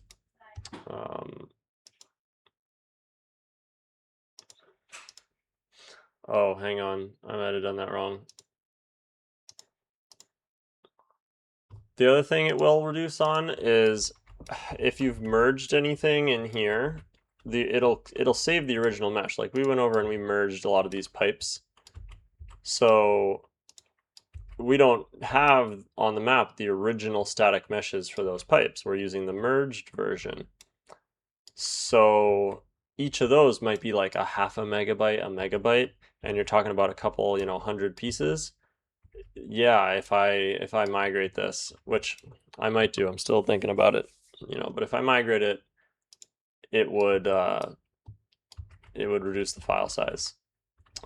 So maybe I will do that. Maybe I'll download a quick mod kit, open it up, make a new grind UGC, migrate this over, and then once I've migrated it, I can just delete this entire project file.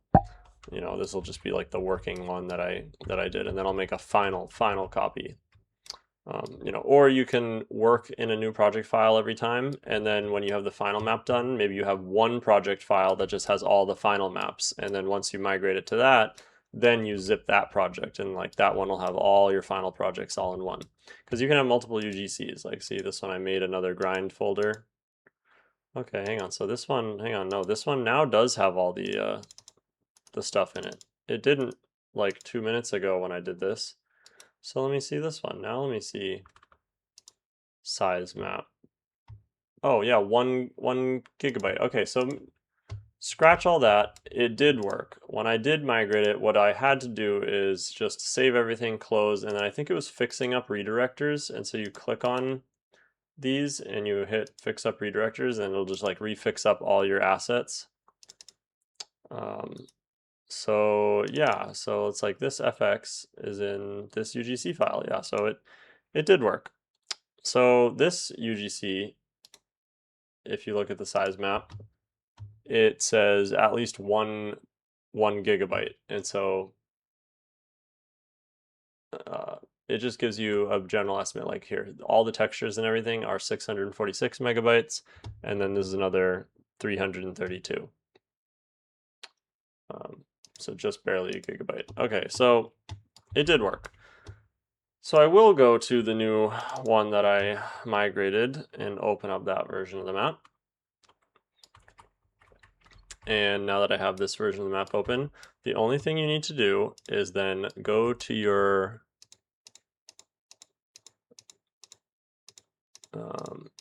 close all these folders. Go to your Pavlov stuff and find the game logic, because the game logic will now be using the definition from the...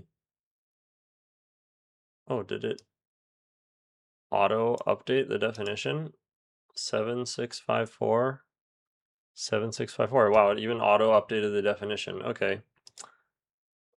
That's pretty sweet. So yeah, migrating to another UGC within the same project file and then fixing up redirectors seems to work. So now that the definition's all set, you can open up the definition map label. This is what it will show up as in game. So I want it to be grind CSGO thumbnail projects. I did not make a thumbnail. So what I'll do is I'll dock the definition up here, and then we'll make a quick thumbnail. Hit the G key, and get a nice photo, whichever one you think will best represent the map. You can always look at what the original map picture was from like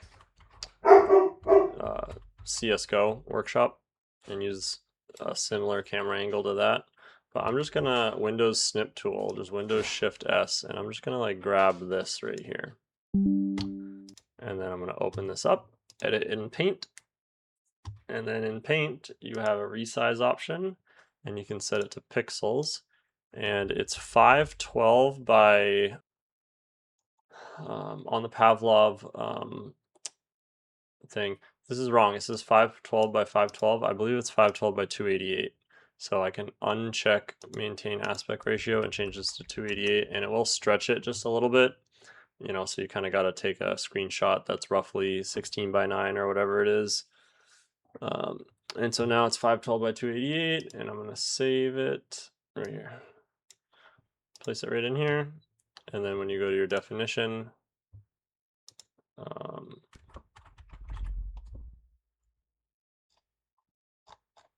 type in thumbnail. Now you got your thumbnail, which will show up in game map. Now I want the one in the right UGC. So I'm in UGC 7654. So I'm going to choose the one in UGC 7654. Hidden, you don't want it to be hidden in the asset browser. Compatibility, game mode compatibility. You want it to be compatible with as many game modes as you can possibly have it compatible with. Some you have to set up other things, but custom should be checked. Deathmatch, team deathmatch, search and destroy. We added the spawns. I'm not sure what last man standing is or siege. Gun game, it's not set up for capture the flag. TTT. I guess people can play zombie co-op on it if they want. Hidden, it's not set up for push. It's not set up for prop hunt. One in the chamber, infection. World War II gun game. I mean, you can check every box. Definitely check games like TTT, the hidden, and infection, and one in the chamber, so people can play all those game modes on this map. Otherwise, it might not let them. So custom game mode is for if you're coding your own game mode into the map. So some maps you don't have a game mode. When you pick the map, it just like says custom in the server browser. It means that the map has its built-in baked game mode. And then label ID, we're going to leave that blank. Version will auto update every time you upload. So when you upload the map, the next time you go back to the UGC, it'll actually tick up by 1 without you having to change anything. And then that'll display on the Mod.io website pretty much which version, how many times it's been uploaded to Mod.io. And that should be it. I might cover a few more things, but now it's in a good enough state. Again, you can like check player collision.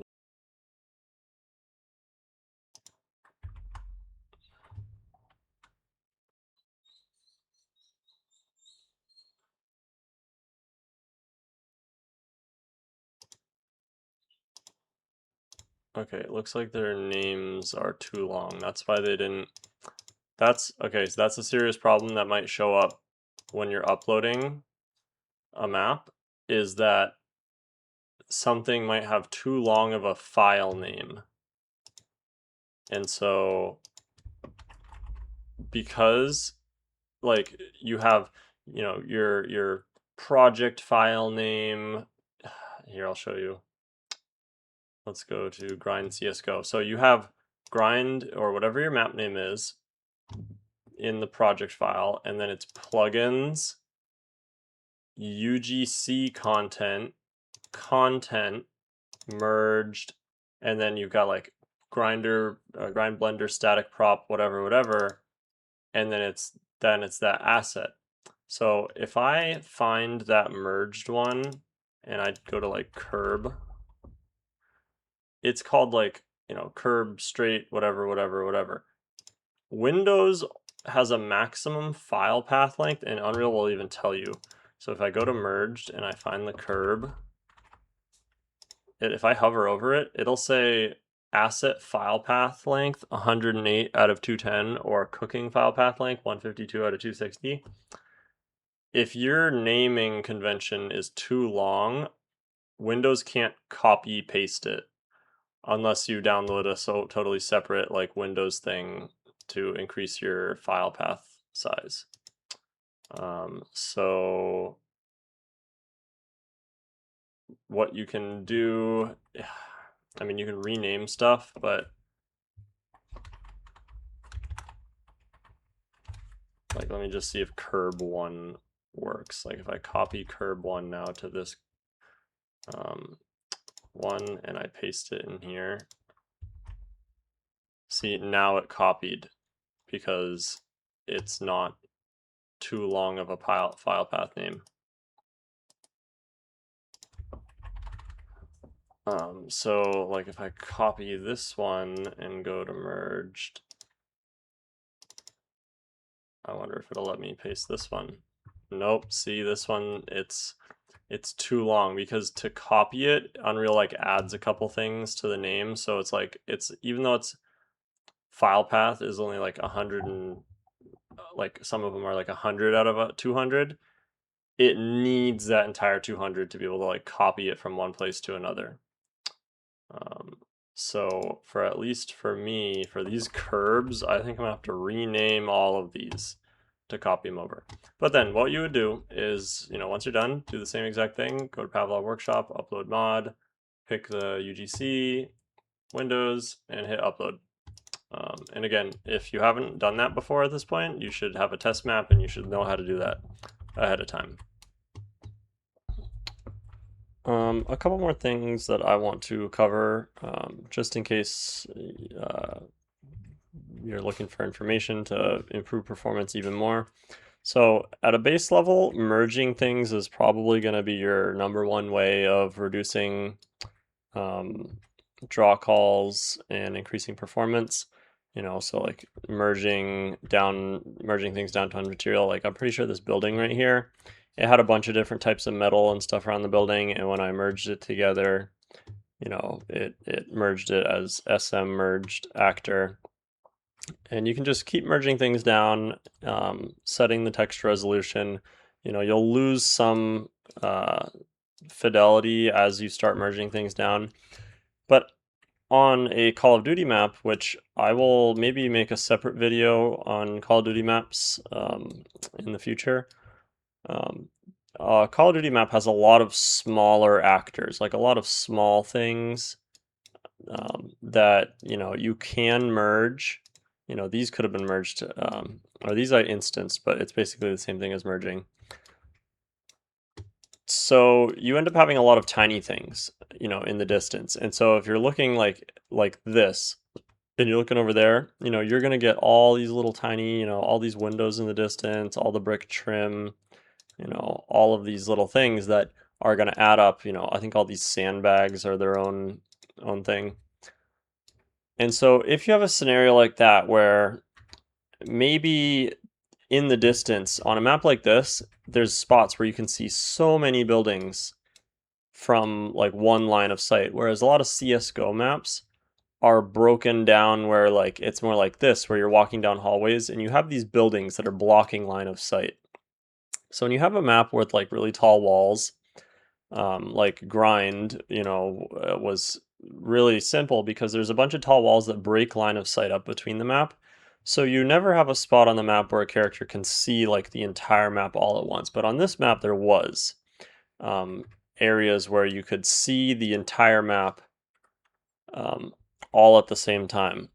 And so in this scenario, one thing you can use is HLODs, hierarchical level of details. And so it is almost the same thing as merging something. So like if I grab this building right here and highlight the whole thing, it picks up a couple other things across the map, but let's just say I wanted to work with just this building right here. And it had a whole bunch of parts, all these little tiny pieces on it. And I wanted to say, okay, from a distance, up close, you want all that texture resolution. You want to be able to look at things and, you want the textures to be good. But from a distance, no one's really going to notice if the texture is not as good. So what an HLOD does, and you might have seen this if you played any like large open world game, like maybe like a battle royale, like PUBG did this when it first came out, where you'll zoom out of a map and you'll look at it from afar and the buildings will turn into Play-Doh. Like you'll look from wicked far and things will just be like really, really low poly, low resolution. And so if I freeze rendering right here, when I'm really far away from these buildings and I zoom in close to them, you'll see. So like this one, you can see it's like really low texture, it's really stretched on this. And then over here, this one too, like this one from a distance, it's wicked, Play-Doh-y from a distance. And what that does, if I unfreeze rendering, is it replaces the entire building with an imposter, like its own LOD. So it's a hierarchical LOD. So it's instead of having each individual thing in its own LOD, which won't really decrease draw calls, you're basically merging it all together temporarily and only showing that at a distance. So like if I zoom out, you can see it's right about here that it pops in and out. That it switches. And so in a normal gameplay, that distance is about here, so it's like where is the thing pop in? Right about there. So it's not going to pop in until you're right about here.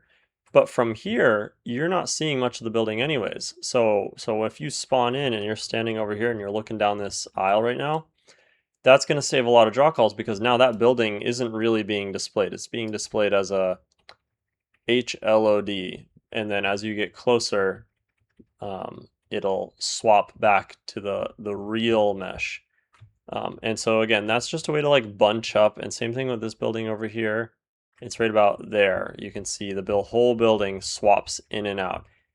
And I mean, I could look at the draw calls, but let's just say it's like 50, This map had so many little tiny things all over the map, all these things that I had to pull out all the stops for reducing draw calls and make HLODs for all these things like this, where so if the player's standing, over here and they're looking out across the map, I basically did every main building. So this one over here, I can click on it and it'll highlight the whole thing because that's just one HLOD.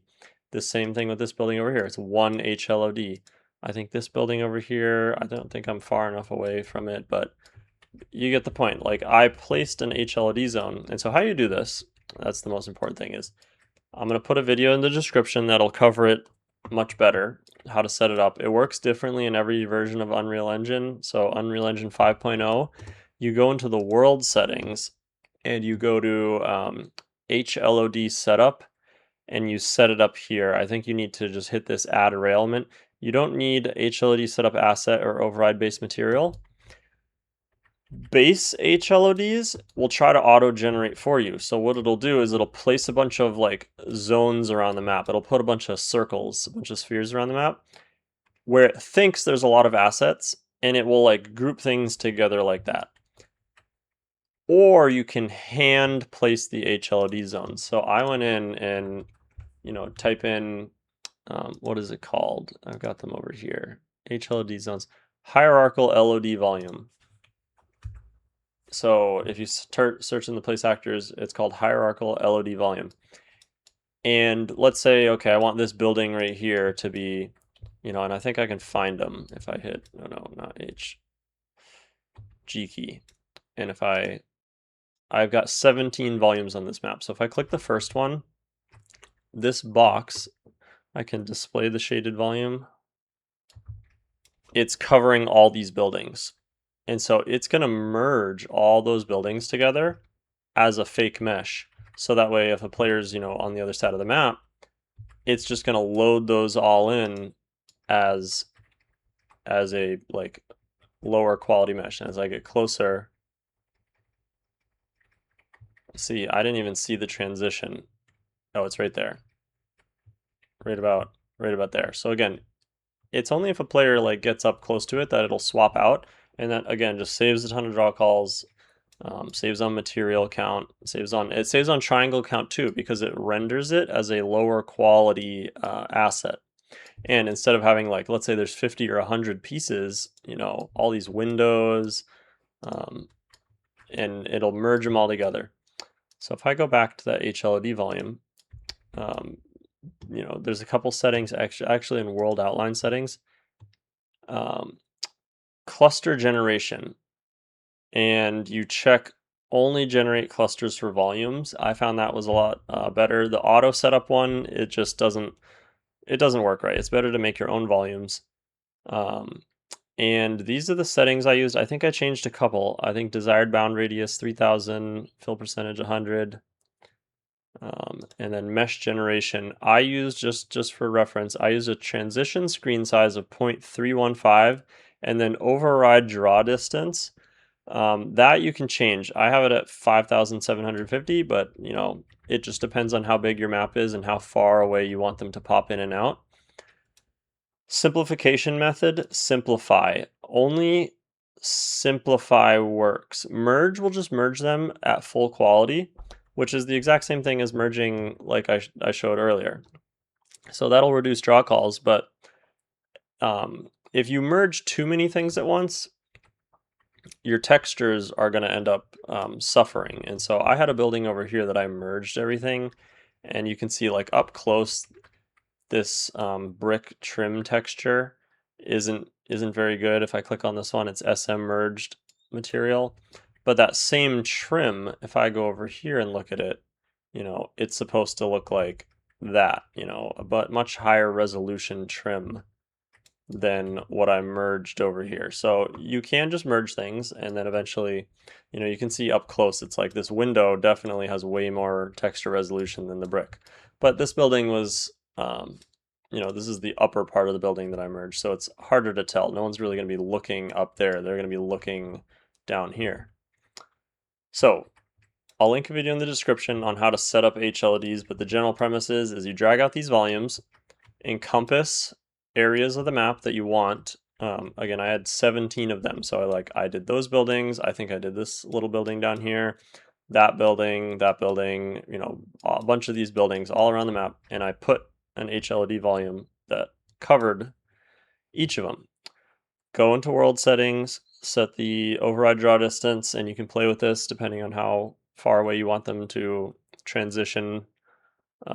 Simplification method, approximate doesn't work, so I've heard. I think I might have tried it, but don't use approximate, use simplify. Merge will just merge them at full quality, and you want to simplify the mesh. Proxy settings, I might have just left these at default, but I think I put screen size at 600, merge distance at 0, everything else I think I left the same. Generate light map UVs, make sure that's on.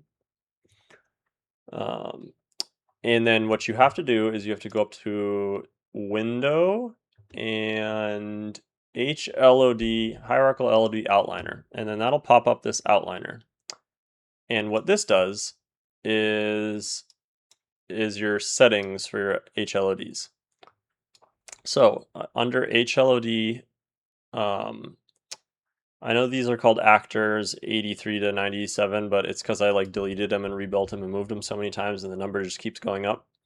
But this one right here is my HLOD 1 on the map. I have 17 of them, so there should be 17 here. And you can see triangle count, original triangle count was 10,000, reduced it to about 4,000, and it tells you how much it reduced it by.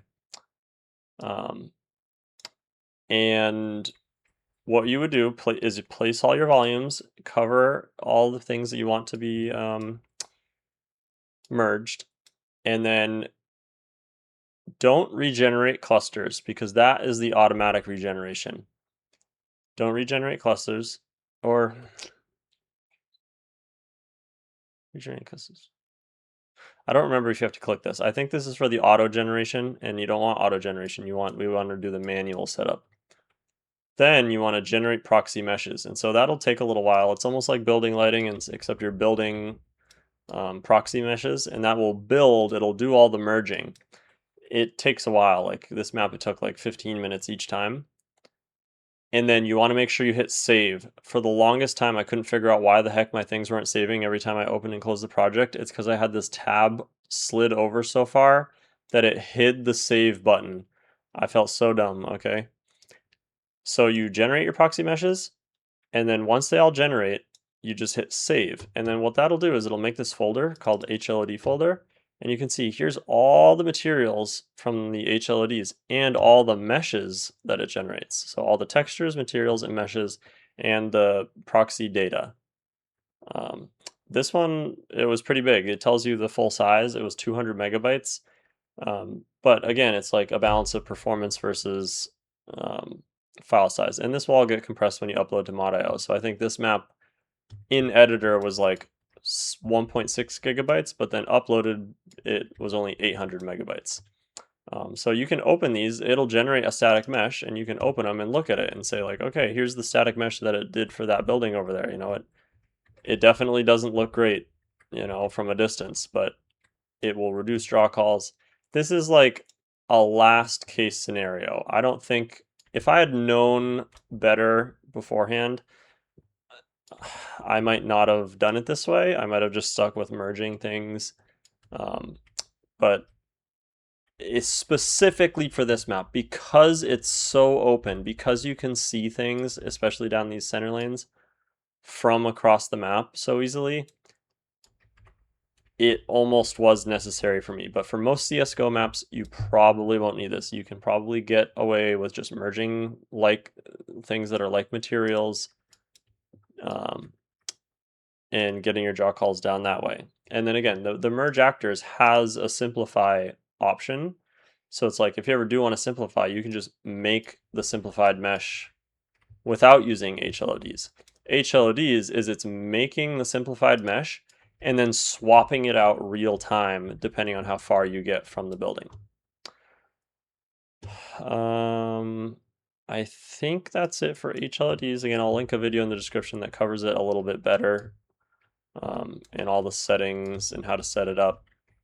But that's just something I wanted to cover just to make sure you know it's there. The other thing is cull distance volumes and just culling distance in general. So there's this thing called a cull distance volume, and again, I'll maybe link a video in the description. And so you can just take one of these, and you can use multiple, or you can just use one and cover the entire map with it. And so you would cover an area or the entire map, and then you go into the settings and it says cull distance arrays, and you can add as many arrays as you want. And what this will basically do is it's size and cull distance. There's a bunch of array that's size and cull distance, and you can set these so that way, okay, maybe something that's like a small size, I don't exactly, size is calculated via bounds. So if you go to show, there's a thing to show bounds, and what that'll basically do, and if I open up a mesh, I should be able to, let me find a smaller one. Like under here, it's show bounds. This is how Unreal calculates how big something is. So it makes two. You can see the first bounds is the red box. I don't know if it's very visible, but it encompasses it with a box and a sphere. So the box just makes a basic rectangle and says, okay, how big is this thing? How small of a box can I fit this thing in? And then it also does a sphere and encompasses it with a sphere. And so the bigger the bounds of a object, like the bigger the size is. So in an HLOD volume, or not HLOD, in a cull distance volume, when it says size, it's asking like how big it is like that. So this piece of ground right here, because it's really long, even though it's really thin, its size is technically huge because that invisible circle that Unreal generates thinks, hey, this thing's massive. When you get something with a small size, it's something like this Jersey barrier right here, where you click on it and it's like, okay, it's clearly small. The bounds is going to be a circle about this big. Or if you go into here and you find a static prop that's like a bottle, you know, the bounds on this one is going to be even smaller. So you can set the call distance volume, set a bunch of arrays for, you know, different sizes and have it cull things based on its size. I found I didn't like that because what it ended up doing is it culled things that you could clearly see. Like if I'm looking down this lane right here, I want to be able to see this sign. Even though this sign is relatively small, there's almost no setting that you can make that'll make things look okay without some crazy amount of pop in, you know, because if you set those too aggressive, what ends up happening is you're walking down a part of your map and things are just popping in left and right. And I found that wicked jarring. When I did this, I tested and it just looked awful having things cull in and out. I hand set the call distance for a lot of things on this map, like these windows. So maybe this building over here in the distance, this one that's got a HLOD, and I don't know if I can set like a camera zoom. Oops, oh no. What did I do? I think there is a way to zoom the camera, but I don't know how to. So you can see right about there, no, there, the window frames all pop in. And so those weren't part of the HLOD volume. I set those manually, you know, it's like 30 windows. But again, that just reduced a draw call. But again, if you're walking on the map normally and you see that pop in and out, it's going to look wicked jarring. So I set it at a distance where if someone's walking down this hallway right here, unless they're standing like right here as they do it, they're only going to see a couple windows pop in, not all of them.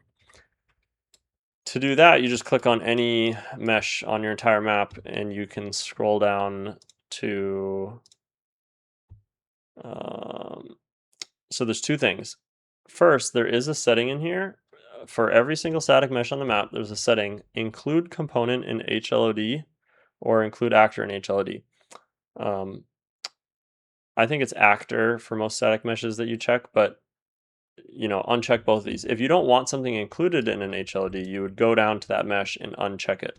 You know, let's say it's like I used this HLOD volume for this building right here, but inside the building there's a bunch of bottles. No one's going to see the bottles if they're outside the building and they're that far away. So you don't want to include all those bottles in the HLOD volume because they're not going to be, you know, include actor in HLOD. I have it off for these bottles because there's no reason to have those in the HLOD mesh because no one's going to see it from that far anyways. And it just means that's another texture that it's got to bake into the HLOD.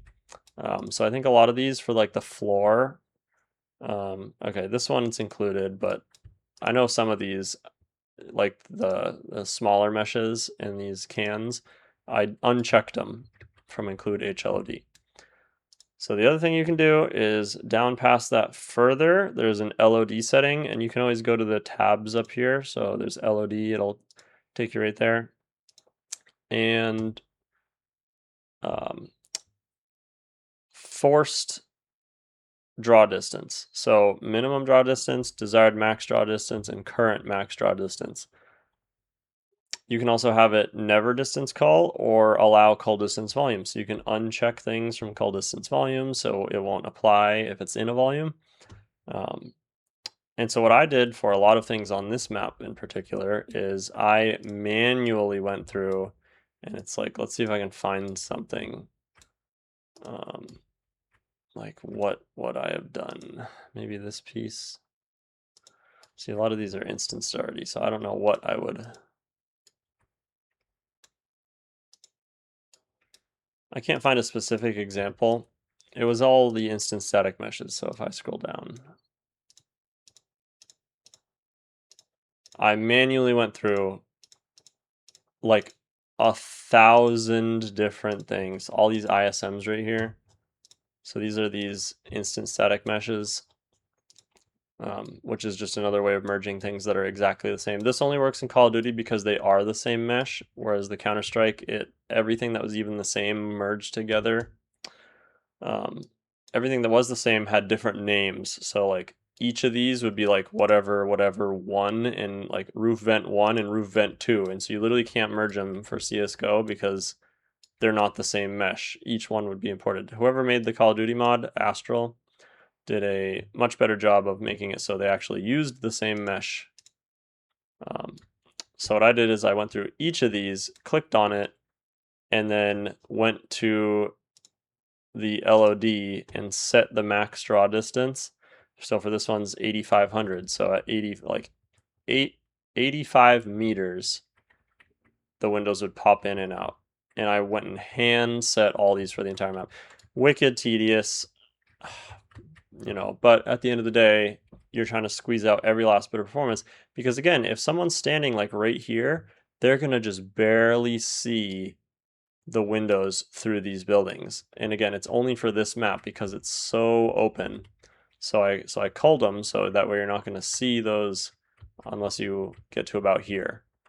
But then I went and checked everywhere else where it's like, okay, no one's going to really notice them pop in, because by the time they get close enough to come around a corner and look, it will be close enough to render.